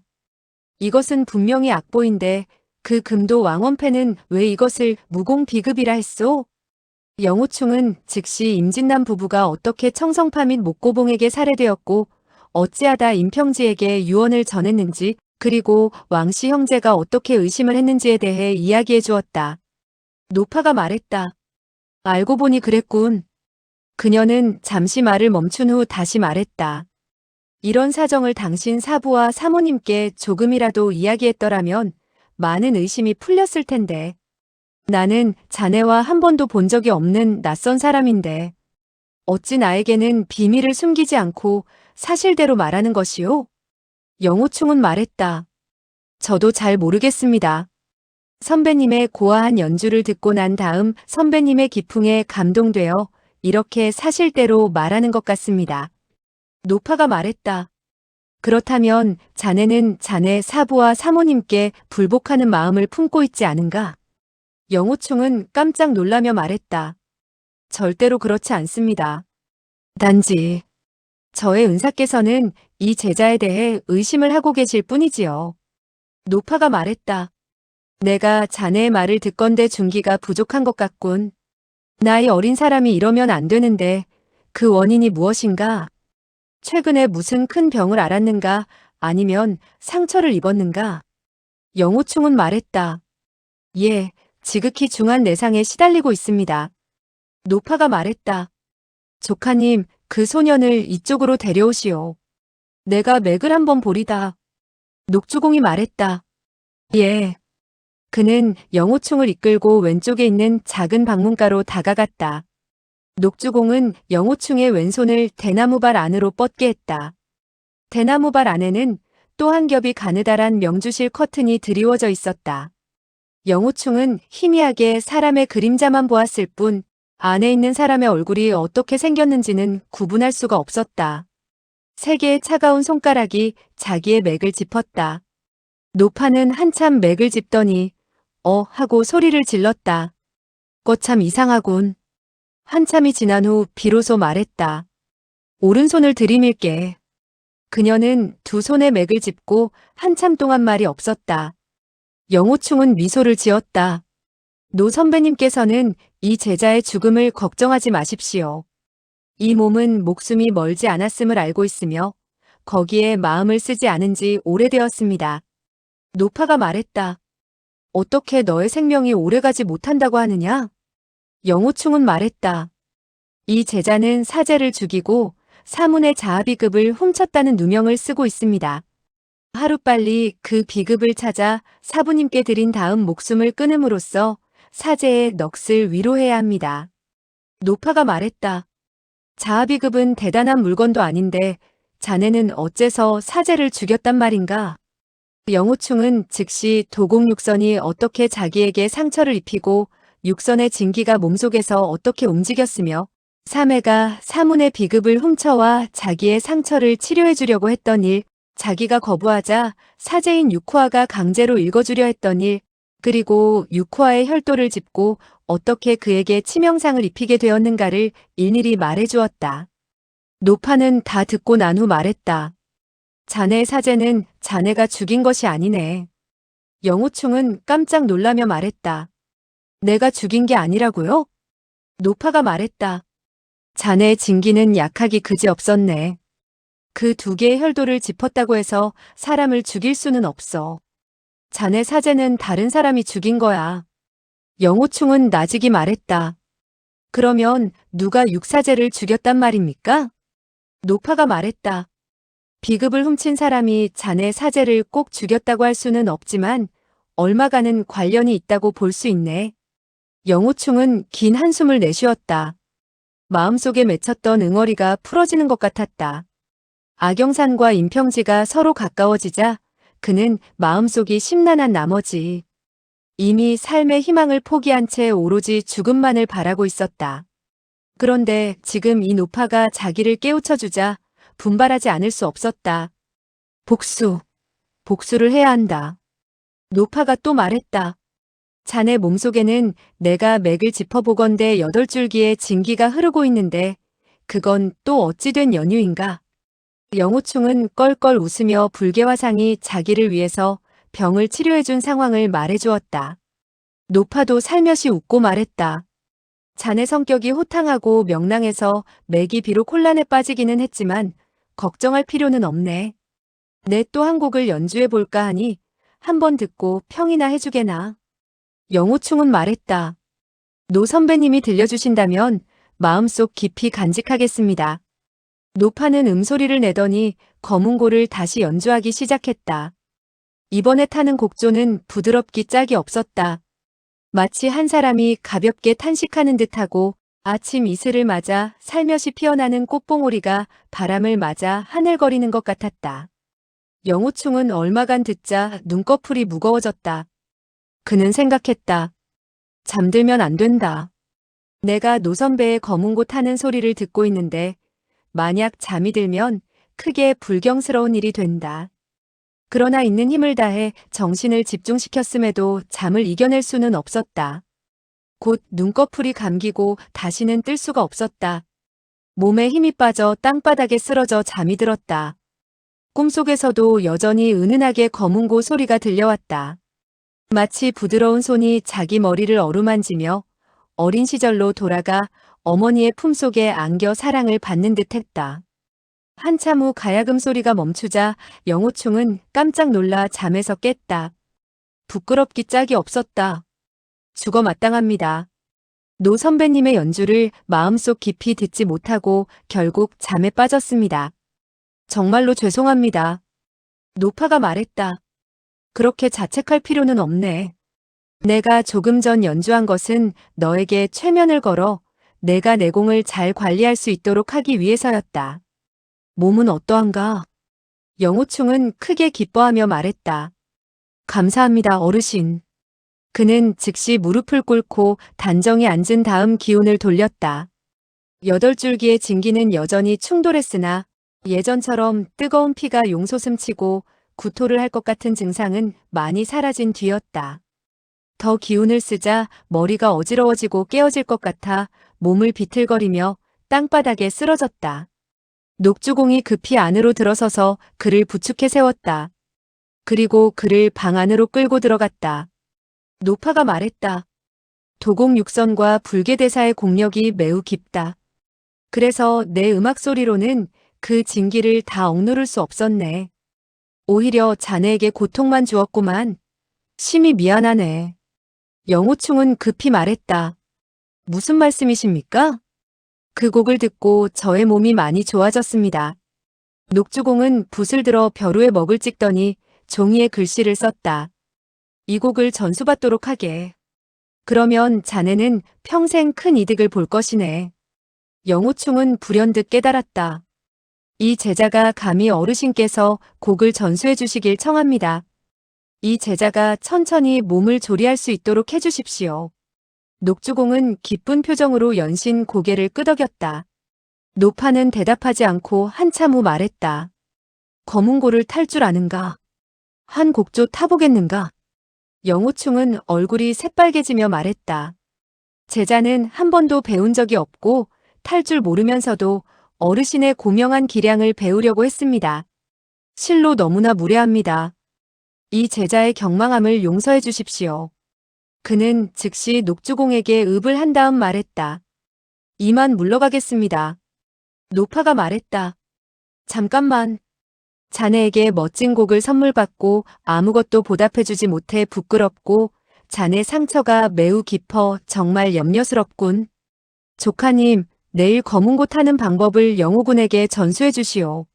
만약 그가 인내심이 있고 이 낙양 땅에 좀 오래 묵는다면 그럼 나의 이 청심보선주를 그에게 전수해 주어도 무방할 것이오. 마지막 두 구절은 소리가 너무 작아 잘 들리지 않았다. 다음 날 새벽부터 영호충은 이 골목 죽사로 와서 거문고를 배웠다. 녹주공은 그에게 음료를 전수해 주었다. 악율은 모두 12율이 있는데 황종, 대려, 태주, 협종, 고선, 중려, 유빈, 임종, 이칙, 남녀, 무역, 응종 등이다. 이것은 옛날부터 전해 내려오는 것으로 황제가 영륜에게 명하여 율을 지었는데 봉황의 울음소리를 듣고 이 12유를 지었다고 하네. 요금의 칠연은 궁, 상, 각, 치, 우, 오음이 있고 첫째 현이 황종이 되며 셋째 현이 궁조가 된다. 오조는 만각, 청상, 궁조, 만궁, 유빈조 등이 있다. 그는 자세하게 해석해 주었다. 영호충은 비록 음률에 대해 하나도 몰랐지만 천성이 총명해서 한번 가르쳐주면 바로 이해했다. 녹주공은 심히 기뻐하며 즉시 연주 기법을 가르쳐주고 극히 짧은 벽소음이라는 곡조를 그에게 타보라고 시켰다. 영호충은 몇 번 배우자 연주할 수 있었다. 비록 많은 음이 정확하지 못하고 손가락 놀림이 숙달되지 못했으나 하늘이 파랗게 트이고 만리에 구름 한 점 없는 기상이 느껴졌다. 그 곡이 끝나자 노파는 방에서 듣다가 가볍게 탄성을 토했다. 영호충, 자네는 배우는 속도가 무척이나 빠르군. 얼마 배우지 않으면 청신보선주를 배울 수가 있겠네. 녹주공이 말했다. 고모님, 영호 현재가 오늘 처음 배우는데 이 벽소음을 혼자서 탔습니다. 소리에 나타나는 뜻은 이 조카보다 더 고명한 것 같습니다. 거문고는 마음의 소리라 그의 가슴이 넓어서 그러한 듯합니다. 영호충은 겸손해하며 말했다. 선배님의 과찬이십니다. 어느 때에 가서야 비로소 이 제자가 선배님처럼 이 소호강호곡을 연주할 수 있겠습니까? 노파는 실수하며 말했다. 자네도 그 소호강호곡을 연주하고 싶은가? 영호충은 얼굴이 빨개지며 말했다. 제자는 어젯밤 선배님이 타시는 거문고 소리가 너무 우아하고 아름다워 내심 흠모했습니다. 노파는 대답하지 않고 한참 후 낮은 음성으로 말했다. 만약 자네가 탈 수 있다면 그건 정말 과히. 말소리는 점점 작아져 나중에는 잘 들리지 않고 가벼운 탄식만 들렸다. 20여일 동안 영호충은 아침마다 이 골목에 와서 거문고를 배우고 저녁 늦게야 돌아갔다. 점심 식사는 녹주공의 거처에서 먹었다. 비록 진수성찬은 아니지만 왕가의 사내 진미보다 더 맛이 있었고 풍치가 있었으며 매 끼니마다 좋은 술이 있었다. 녹주공의 주량은 비록 크지 않았지만 차려 나오는 술은 가히 일품이었다. 그는 주도에 대해 잘 알고 있어서 천하의 명주에 대해 그 내력을 자세히 알 뿐만 아니라 생산 연도까지 알아낼 수 있었다. 영호충은 이러한 것을 들어보지도 못했는데 그에게 거문고를 배울 뿐만 아니라 술에 대해서도 일가견을 얻게 되었다. 그의 술에 대한 학문도 검도나 거문고의 이치보다 모자라는 것 같지 않았다. 며칠 동안 녹주공이 대나무 그릇을 팔러 나갔으므로 영호충은 노파와 벽 하나를 사이에 두고 가르침을 받았다. 나중에는 영호충이 거문고에 대해 여러 가지 의문점을 품었으나 녹주공이 대답을 할 수 없어 반드시 노파가 친히 지적해주고 가르쳐 주었다. 그러나 영호충은 끝내 노파의 얼굴을 보지 못했다. 단지 그녀의 목소리가 가볍고 부드러워 마치 아리따운 처녀 목소리 같았기에 노파라고는 전혀 상상할 수 없었다. 그는 그녀가 음악을 잘 알아 어려서부터 음악에 도취되어 깊이 빠졌기 때문에 말소리조차 듣기 좋아졌고 늙어서까지 변하지 않는 모양이라고 생각했다. 어느 날 노파는 그에게 유소사를 전수해 주었다. 이것은 한나라 때의 고곡으로 부드러운 곡조였다. 영호충은 몇 번 듣고 나서 그대로 거문고를 탔다. 그는 이 곡을 타면서 자기도 모르게 어렸을 때 자기와 악영산 둘이 같이 뛰어놀고 장난치던 추억을 회상했다. 또 폭포에서 함께 검수를 연마하고 사과에 밥을 날라다 주고 소사매가 자기에게 많은 밀어를 속삭이며 장례를 약속했으나 나중에 무단히 임평지라는 사람이 나타나자 소사매가 자기에게서 멀어져 갔던 일을 회상하게 되었다. 마음이 처량하고 울적해져 갑자기 가락이 변해 자기가 어렸을 적에 살던 복건 지방의 노래가 그 속에 섞여 어우러졌다. 그것은 바로 악영산이 산허리를 내려갈 때 불렀던 노래였다. 그는 흠칫 놀라 손을 멈추고 더 타지 않았다. 노파는 온화한 말투로 말했다. 이 유소사곡은 자네에게 아주 잘 어울리는군. 마음과 정이 융합하여 이 곡의 이치를 깊이 깨닫게 되고 틀림없이 과거의 일을 회상했을 것이다. 그런데 갑자기 복건 지방의 노래가 그 곡조에서 나오니 실로 의아하게 생각된다. 무슨 연유인가? 영호충의 성격은 본래 호방했다. 노파가 20여일 동안 자기에게 극진히 대해주었음을 느끼고 참지 못해 자기와 악영상과의 관계를 다 이야기해 주었다. 말을 다 하고 나자 심히 부끄러웠다. 할머니, 제자의 진정한 마음을 말씀드렸습니다. 쓸데없이 한참 동안 떠들었군요. 정말로, 정말로. 노파는 가볍게 탄식하고 말했다. 인연이라는 것은 억지로 구해서 되는 것이 아니다. 옛사람들은 이렇게 말했다. 각기 자기의 인연이 있으니 부러워하지 말라. 영우충, 자네는 오늘날 비록 시리에 빠져 있지만 훗날 좋은 인연이 있을 걸세. 영우충은 큰 소리로 말했다. 제자는 앞으로 며칠을 더 살지도 모르는데 가정을 이룬다는 것은 영원히 있을 수 없는 일이겠지요. 노파는 더 이상 말을 하지 않았다. 검은고 소리가 가볍게 들려왔다. 곡조는 바로 청심보선주였다. 영우충은 잠시 듣다가 잠이 들려 했다. 노파는 검은고를 멈추고 말했다. 나는 지금부터 이 곡을 자네에게 전수해주겠다. 아마 10일 정도면 이 곡을 배울 수 있을 것이다. 앞으로 이것을 연주하면 때때로 공력이 다 회복되지는 않더라도 어느 정도 나아질 것이다. 영호충이 대답했다. 예. 노파는 즉시 악보의 손놀림을 전수해 주었고 영호충은 열심히 기억했다. 이렇게 나흘 동안 배웠다. 5일째 되는 날 영호충이 검은고를 배우러 가는데 노동약이 헐레벌떡 뛰어오며 말했다. 대사형, 사부님의 분부이십니다. 우리는 내일 떠난다고 합니다. 영호충은 깜짝 놀라 말했다. 내일이면 간다고? 나는. 영호충은 나는 아직 그 곡을 다 배우지도 않았는데 하고 말하고 싶었으나 끝내 그 말을 하지 못했다. 노동약이 말했다. 사모님께서 짐을 정리하라고 하십니다. 내일 아침에 길을 떠난답니다. 영호충은 대답을 하고 빠른 걸음으로 녹죽소사에 도착해서 노파에게 말했다. 제자는 내일 떠나야만 합니다. 노파는 깜짝 놀라 한참 동안 말을 안 터니 가볍게 말했다. 그렇게 급하게 가다니 자넨 이 곡을 아직 다 배우지도 않았는데. 영호충은 말했다. 제자도 그렇게 생각합니다. 단지 사부님의 명령을 어기기가 못합니다.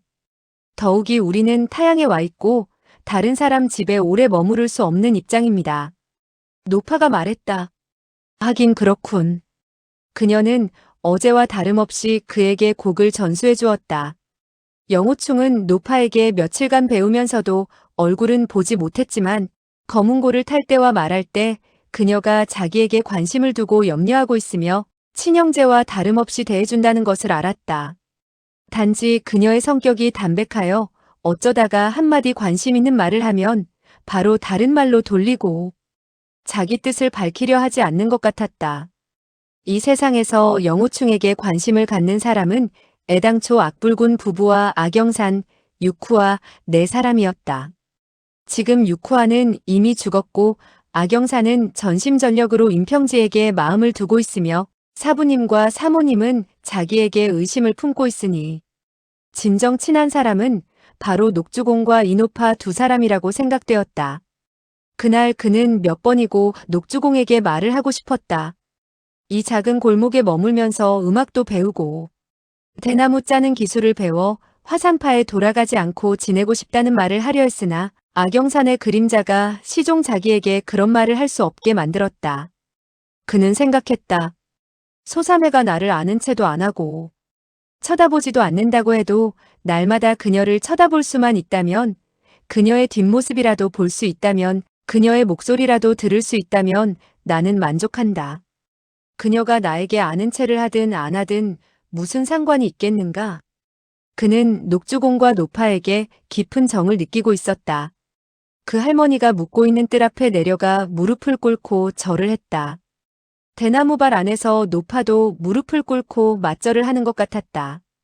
그녀의 말소리가 들려왔다. 내가 비록 자네에게 검은고 타는 기법을 가르쳤지만 그것은 자네가 나에게 이 곡을 선물한 데 대한 보답인데 자네는 어찌 그런 큰 예로서 나를 대하는가? 영호충은 말했다. 오늘 떠나면 어느 날 어느 때 다시 두 분을 볼 수 있겠습니까? 영호충은 가르침을 받았으니 죽지 않는다면 다시 낙양에 와서 할머님과 주공을 방문하겠습니다. 마음속에 갑자기 생각이 떠올랐다.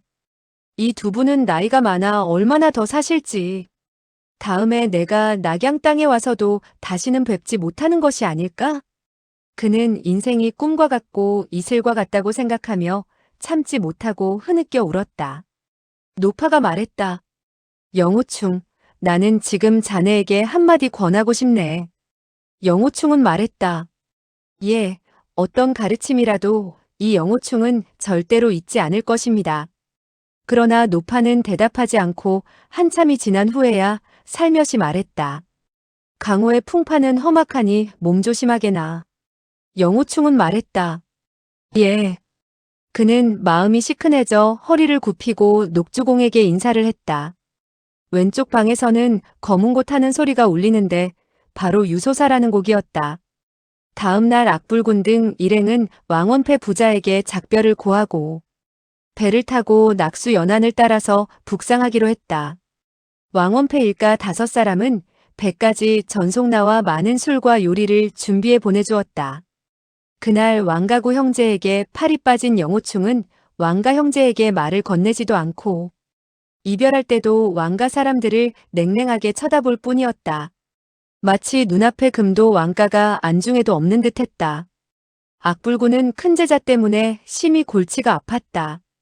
악불군은 왕원패에게 거듭 사과를 하고 영호충의 무례한 행동에 대해서는 보고도 못 본 척했다. 영호충이 차가운 눈빛으로 쳐다보니 왕가에서는 큰 상자, 작은 상자, 큰 보따리, 작은 보따리 등을 준비해서 악영산에게 많은 예물을 주었고 남녀 하인 가릴 것 없이 모두 배에 올라 예물을 전하며 떠들어댔다. 가는 도중 악소저가 먹을 음식을 준비했다고도 하고 어떤 하인들은 큰마님이 아가씨를 위해 여행 중에 입을 옷을 준비했다고 했으며 둘째 마님은 악영산이 배에서 몸에 치장할 수 있는 폐물들을 준비해 준 것이라 했다. 정말로 그들은 친척처럼 대했다.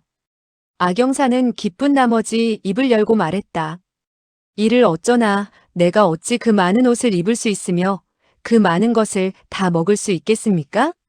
한참 떠들썩한데 갑자기 허름한 옷을 입은 한 노인이 배에 올라와 말을 했다. 영호충. 영호충이 보니 녹주공이었다. 자기도 모르게 깜짝 놀라 급히 앞으로 나가 고개를 숙이고 절을 했다. 녹주공이 말했다. 내 고모님이 나에게 말하기를 이 선물을 영호군에게 전하라고 하셨네. 말을 하면서 두 손으로 받쳐들고 기다란 물건을 싼 보자기를 건네주었다.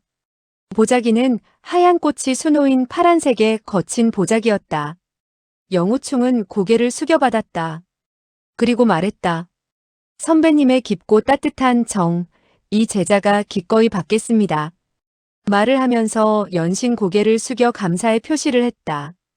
왕가준, 왕가구 형제들은 그가 이 허름한 옷을 입은 노인에게는 있는 예를 다해 대하고 강호의 이름이 널리 퍼진 금도무적 왕원패 어르신은 쳐다보지도 않는 것을 보고 마음속으로 화가 솟구쳤다. 만약 악불군 부부와 화산파 여러 사형, 사매들의 체면을 보지 않았다면 두 사람은 또 영호충을 끌어내어 늘씬하게 패주었을 것이다. 두 사람은 울분을 참지 못하고 녹주공을 향해 밀쳐왔다. 두 사람의 좌우 어깨가 가볍게 부딪히기만 해도 그 늙은이는 물에 떨어질 판이었다. 비록 강가라 물이 깊지 않아 물에 떨어져도 죽지는 않는다 할지라도 그런 행위는 영호충의 체면을 크게 손상시키는 셈이었다. 영호충은 그것을 보고 급히 말했다. 조심하십시오. 막 손을 내밀어 두 사람을 잡으려고 했으나 갑자기 자기의 공력이 전부 소실되었음을 깨달았다.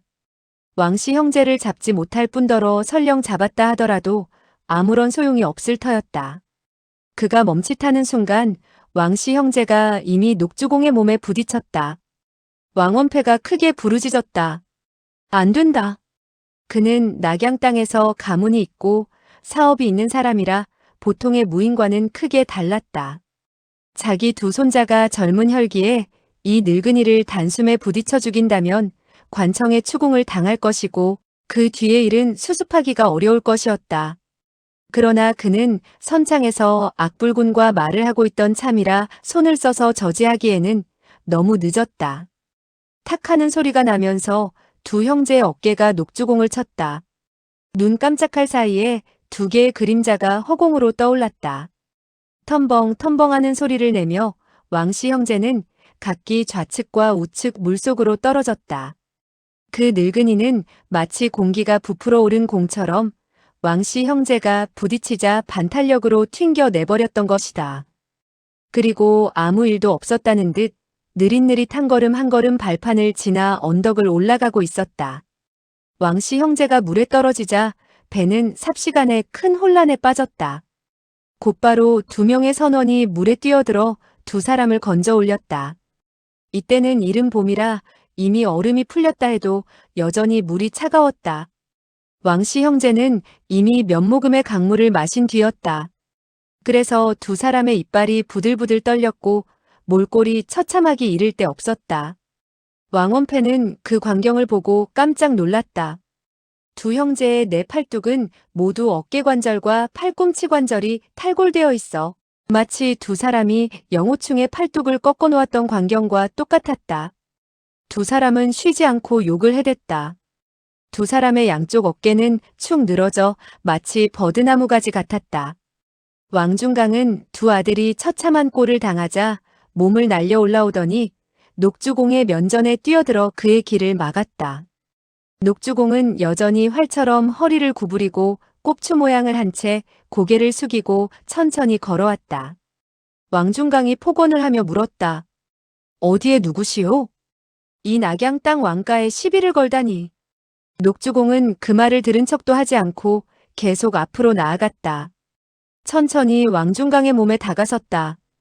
배에 있던 많은 사람의 눈길이 두 사람에게 쏠렸다. 녹주공은 한 걸음 한 걸음 앞으로 나아가고 왕중강은 살짝 두 팔을 들어 길 한가운데를 막았다. 두 사람의 거리가 1장에서 5척으로 5척에서 3척으로 줄어들었다. 왕중강이 일갈했다. 꺼져라. 두 손을 내밀어 그의 어깨를 향해 맹렬하게 후려쳤다. 그 두 손이 막 녹주공의 몸에 다다랐을 때 갑자기 왕중강의 거대한 몸집이 허공에 붕 떠 수장 밖으로 날아갔다. 여러 사람이 일제히 갈채를 보냈다. 그는 공중에서 반공중제비를 돌고 땅에 사뿐히 내려섰다. 만약 두 사람이 멀리서 급히 달려오다가 부딪혀 한 사람이 이렇게 공중으로 날아갔다면 별로 이상할 것이 없을 것이다. 이상한 것은 왕중강은 꼼짝도 하지 않고 서 있었는데 녹주공이 천천히 다가가 그를 날려버리니 악불군이나 왕원패 같은 고수들조차 이 늙은이가 어떤 수법을 썼는지 알 수가 없었다는 점이다. 왕중강이 땅에 떨어질 때 몸은 평형을 유지했으며 낭패한 모습이 아니었다. 그래서 무공을 할 줄 모르는 사람 눈에는 그가 스스로 공중으로 날아 자기 경공을 과시하려는 것처럼 보였다. 그 주위에 모여있던 장정들과 수레꾼들은 모두 갈채를 보내며 왕중강의 무공이 대단함을 칭찬했다. 왕원패는 처음에 녹주공이 아무런 기척도 없이 두 손자의 관절을 탈골시키자 이미 놀라움을 금치 못하고 있었다.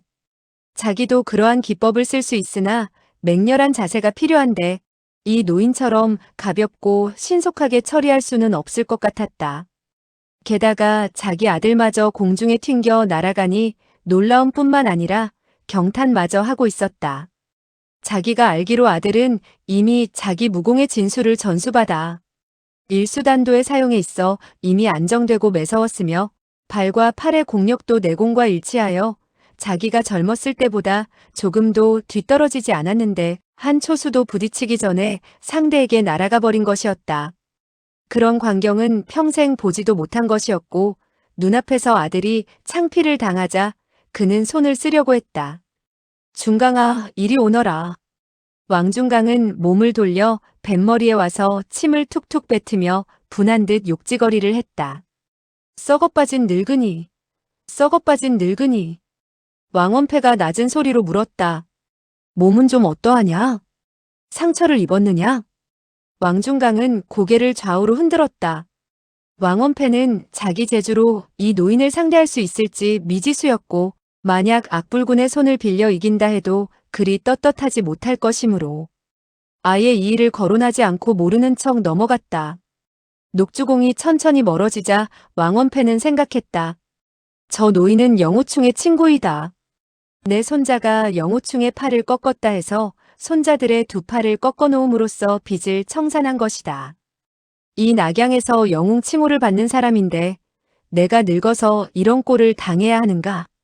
두 대의 수레가 물에 젖은 두 소년을 태우고 돌아갔다. 왕원패는 악불군을 보며 말했다. 악선생, 저 사람의 내력을 아십니까?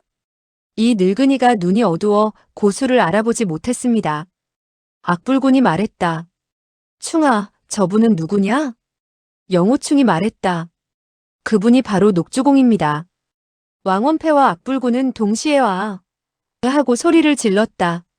그날 그들은 비록 그와 함께 골목에 갔지만 녹주공의 얼굴을 보지는 못했던 것이다. 악불군은 그 파란 보자기를 가리키며 말했다. 그가 너에게 무엇을 주었느냐?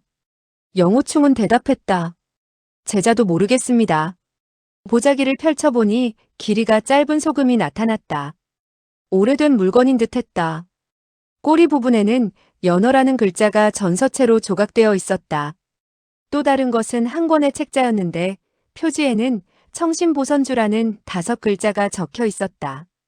영호충은 뜨거운 기운이 울컥 솟아올라 아 하고 소리를 질렀다.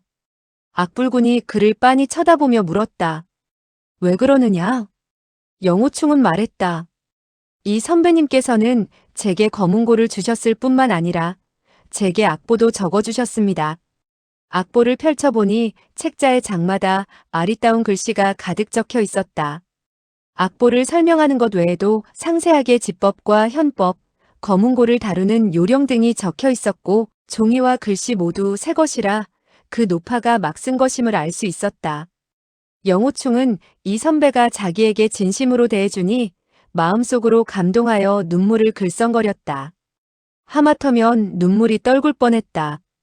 왕원패와 악불군은 이 책자에 검은고를 다루는 비결이 적혀 있음을 알 수 있었다. 그중 어떤 글자들은 소호강호곡에 있던 괴상한 글자들과 비슷했다. 비록 마음속에 많은 의문점이 있었지만 아무런 말도 할 수가 없었다. 악불군이 말했다. 그 녹주공은 정말로 자기 본색을 드러내지 않는군. 알고 보니 무림의 고수였어. 충아, 너는 그가 어느 문파 사람인지 알고 있느냐? 그는 영호충이 설령 알고 있다 하더라도 사실대로 대답하지 않을 것임을 뻔히 알면서도 이 사람의 무공이 심오한지라 내력을 묻지 않고는 도저히 견딜 수가 없었다. 영호충은 말했다. 제자는 단지 그분을 따라 검은고를 배우기만 했을 뿐 정말로 그분의 무공이 이토록 강한 줄은 몰랐습니다. 악불군 부부와 왕원패, 왕백분, 왕중강 형제는 폭언을 하고 작별을 했다. 닻이 올려지고 큰 배는 북쪽을 향해 나아갔다. 배가 10여 장 물길을 가로질러 떠나갈 때 여러 제자는 서로 의견이 분분했다. 어떤 이는 녹주공의 무공이 깊어 예측할 수 없다고 했고 어떤 이는 그 노인이 아무런 재주가 없는데 왕씨 형제가 조심하지 않아서 물에 빠졌을 뿐이며 왕중강은 단지 늙고 추악한 노인을 상대하고 싶지 않아 피했을 뿐이라고 말하는 등 여러 말이 오갔다. 영호충은 배 뒤편에 앉아 그들의 말에 끼어들지 않고 혼자 악보를 펼쳐보며 책에서 지시한 대로 손가락을 움직여 따라했다. 사부님과 사모님께 시끄러움을 주지 않으려고 손가락만 움직였을 뿐 감히 소리를 내어 연주하지는 못했다. 악부인은 자기가 탄 배가 순풍을 타고 내달리자 녹주공의 괴이한 모습이 떠올라 마음속으로 여러 생각을 해보았다. 그녀가 뱃머리에 가서 앞을 내다보고 있는데 갑자기 남편의 목소리가 들려왔다. 당신이 보기에 그 녹주공은 어떤 문파 사람인 것 같소? 이 말은 마침 그녀가 남편에게 물어보려던 참이었다. 남편이 먼저 물어보았으나 악부인은 도리어 반문했다. 당신이 볼 때는 어떤 문파 사람인 것 같소? 악불군이 말했다. 그 노인은 내내 손도 움직이지 않고 발도 움직이지 않았는데 왕과 부자 세 사람을 그렇게 묵사발로 만들어 놓았으니 아마 정파무공은 아닐 것이요. 악부인이 말했다. 그러나 그는 충하와 매우 밀접한 관계인 모양입니다. 그리고 정말로 금도 왕가와 시비를 걸려는 것 같지는 않더군요. 악불군은 탄식을 하며 말했다. 그렇게 끝나기를 바랄 뿐이요. 그렇지 않으면 왕 어르신 평생의 명예에 좋지 않은 결과가 생길 것이요. 한참을 쉰 뒤 그는 다시 말했다. 우리는 비록 물길을 타고 가고 있지만 모두 조심해야 하오. 악부인이 말했다. 당신 뜻은 이 배에서 무슨 일이라도 생긴단 말이오?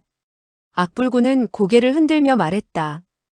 우리가 계속해서 감시를 받고 있는 게 아닌가 모르겠소. 도대체 그날 저녁 15명의 복면객이 무슨 일로 우리를 공격했는지 아직도 분명하지 않소.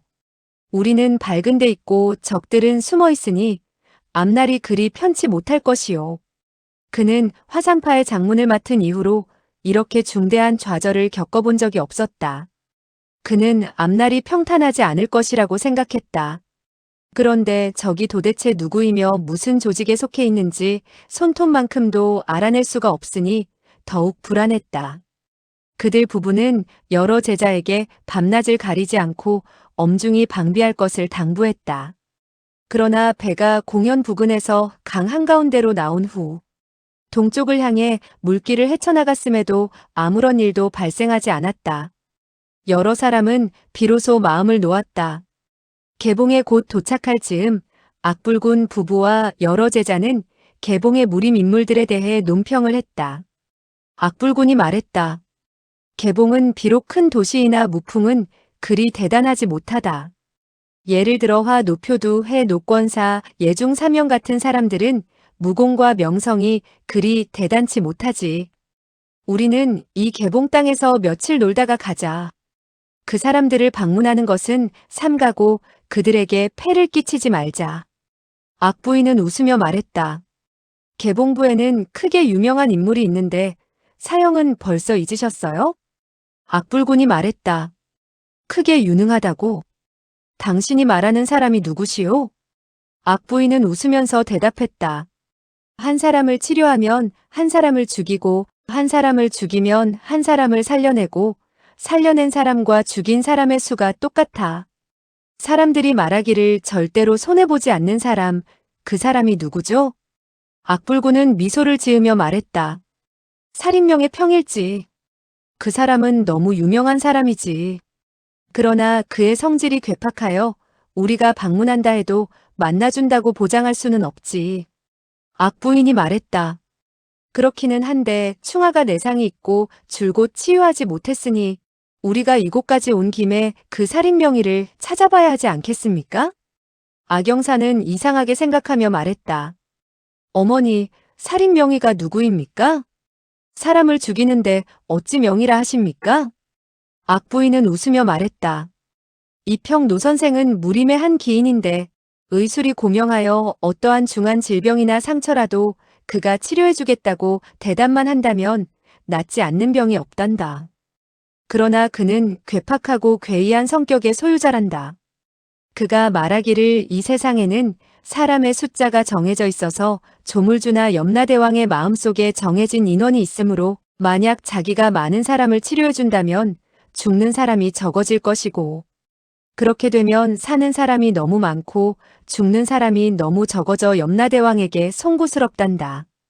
그래서 자기가 죽은 다음 염라대왕이 상대를 안 해주고 전생의 죄를 심판하는 귀신이 자기를 못살게 굴까봐 걱정을 한단다. 자기가 죽으면 염라대왕이 가만두지 않을 거라고 하더구나. 여러 제자는 이야기를 듣고는 한바탕 웃어댔다. 악부인은 계속해서 말했다. 그러므로 그는 맹세를 했다더구나. 한 사람을 치료해서 구한다면 한 사람을 죽여서 그 숫자를 충당하겠다고. 또한 사람 하나를 죽이면 사람 하나를 살려 그 숫자를 보충하지. 듣건대 그가 살고 있는 처소에는 한 폭의 큰 글씨가 걸려 있는데 거기에는 한 사람을 살리면 한 사람을 죽이고 한 사람을 죽이면 한 사람을 살려내어 산 사람과 죽은 사람의 숫자가 같아야 하니 손해보는 짓은 절대로 하지 않는다라고 적혀 있단다.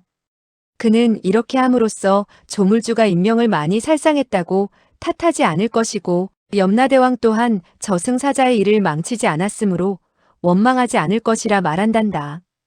여러 제자는 다시 크게 웃었다. 악영산이 말했다.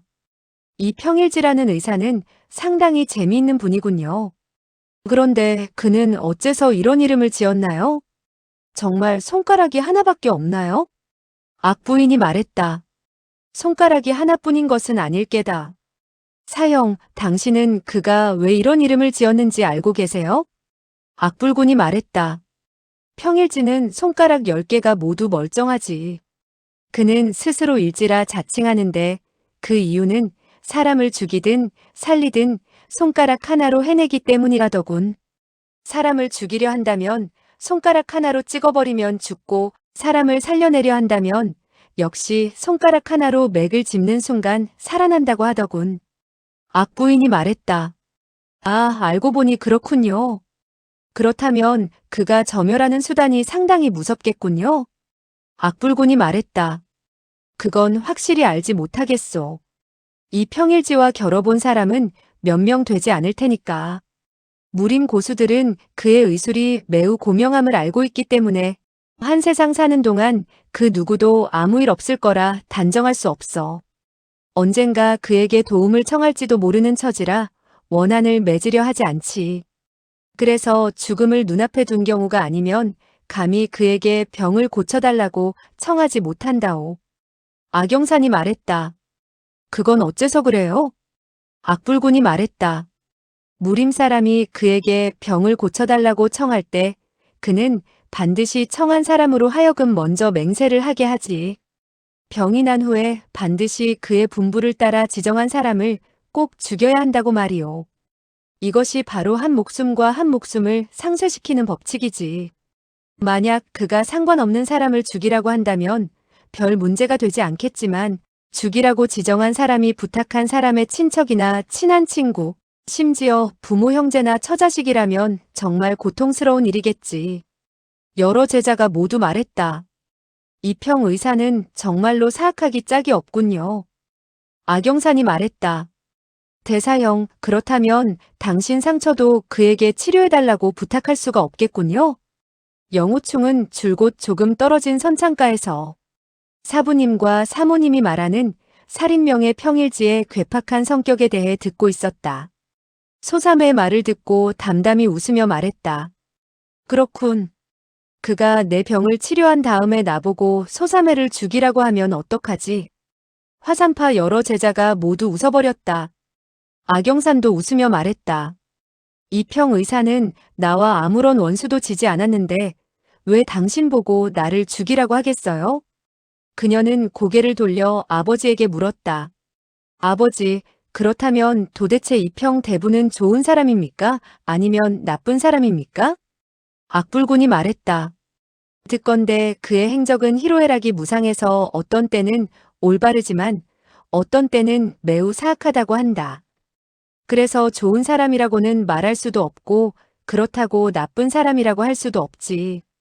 좋게 말하면 하나의 기인이고 나쁘게 말하면 괴인이라고 할까? 악영산이 말했다. 강호에 전해오는 말은 과장되기 일쑤입니다. 우리가 개봉부에 도착하면 그 어르신을 한번 방문해보는 것이 어떨까요? 악불군과 악부인이 경고하듯 말했다. 절대로 함부로 날뛰지 말아라. 악영산은 아버지와 어머니의 안색이 매우 심각해지는 것을 보자 깜짝 놀라며 물었다. 왜 그러세요? 악불군이 말했다. 너는 화를 당하고 싶으냐? 악영산이 말했다. 좀 찾아본다고 화를 당할까요? 제가 그에게 병을 고쳐달라고 하는 것도 아닌데 뭐가 두렵습니까? 악불군의 얼굴이 엄숙하게 변했다. 우리들은 산청 경계를 두루 구경하려고 나온 것이지 절대로 화를 당하거나 옳고 그름을 따지러 나온 것이 아니다. 악불군이 화를 내자 악영산은 더 이상 말을 할 수가 없었다. 그러나 이 살인명의 평일지에 관해 마음속 가득히 호기심이 끌어올랐다. 악불군이 이내 미소를 지으며 말했다. 이곳에서 멀지 않은 곳에 우리 악가 가문을 빛낸 장소가 있다. 우리는 그곳에 가보자꾸나. 악영산이 박수를 치며 웃었다. 맞아요. 잘 알고 있습니다. 그곳이 바로 주선진이라는 곳이지요? 옛날 악분거 할아버지께서 기물추를 쳐부순 장소이지요? 무릇 무예를 배우는 사람은 금나라에 대항해 싸운 악비에 대해 숭배하는 마음을 품고 있었다. 주선지는 바로 악비가 금나라 군대를 맞이하여 싸웠던 장소였다. 그렇기 때문에 누구나 한 번은 가보고 싶어 했다. 악영사는 앞장서서 부둣가로 뛰어 올라갔다. 그리고 외쳤다. 우리 빨리 주선진에 가봐요. 그러고 나서 개봉성에 가서 점심을 먹어요. 여러 사람이 다투어 언덕에 올랐다. 영호충은 뒤에 앉아 꿈쩍도 하지 않았다. 악영산이 외쳤다. 대사형, 안 가실 생각이에요? 영호충은 무공이 소실된 후부터 온몸이 권태롭고 피곤하여 걷기가 싫었다. 마음속으로 모두가 배에서 내려노는 사이에 자기는 그 기회를 타 청신보선주를 배우는 게 좋을 것 같다고 생각했다. 또한 임평지가 악영산의 곁에 붙어서 친밀하게 구는 꼴을 보자 더욱 마음이 냉정해져서 말했다. 나는 힘이 없어. 빨리 걸을 수가 없단다. 악영산이 말했다. 그래요? 그럼 당신은 배에서 좀 쉬도록 하세요.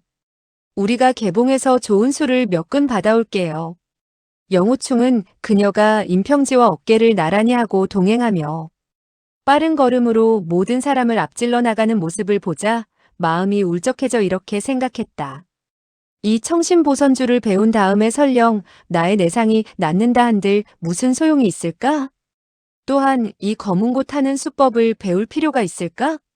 황하의 탕류가 하염없이 흘러가는 것을 쳐다보며 그는 순식간에 인생의 비애가 흐르는 물처럼 끊이지 않음을 슬퍼했다. 마음이 울적해지고 심기가 상하자 아랫배가 금세 아파왔다. 악영산과 임평지는 어깨를 나란히 하고 걸어가며 이곳저곳의 풍물을 가리키고 낮은 소리로 이야기를 주고받았다. 그들은 즐겁기 그지없었다. 악부인이 남편의 옷소매를 잡아당기며 나지막하게 말했다. 산이와 평이는 나이가 어립니다. 이런 젊은 남녀가 같이 걸으면 들판에서는 아무 일 없겠지만 큰 도시에서는 무슨 일이 생길지 몰라요. 악불군이 웃으며 말했다. 당신과 나의 나이가 적지 않으니 우리가 그들과 동행한다면 그들을 염려할 필요가 없을 것이요. 악부인은 깔깔 웃으며 몇 발짝 앞서 딸에게 다가갔다.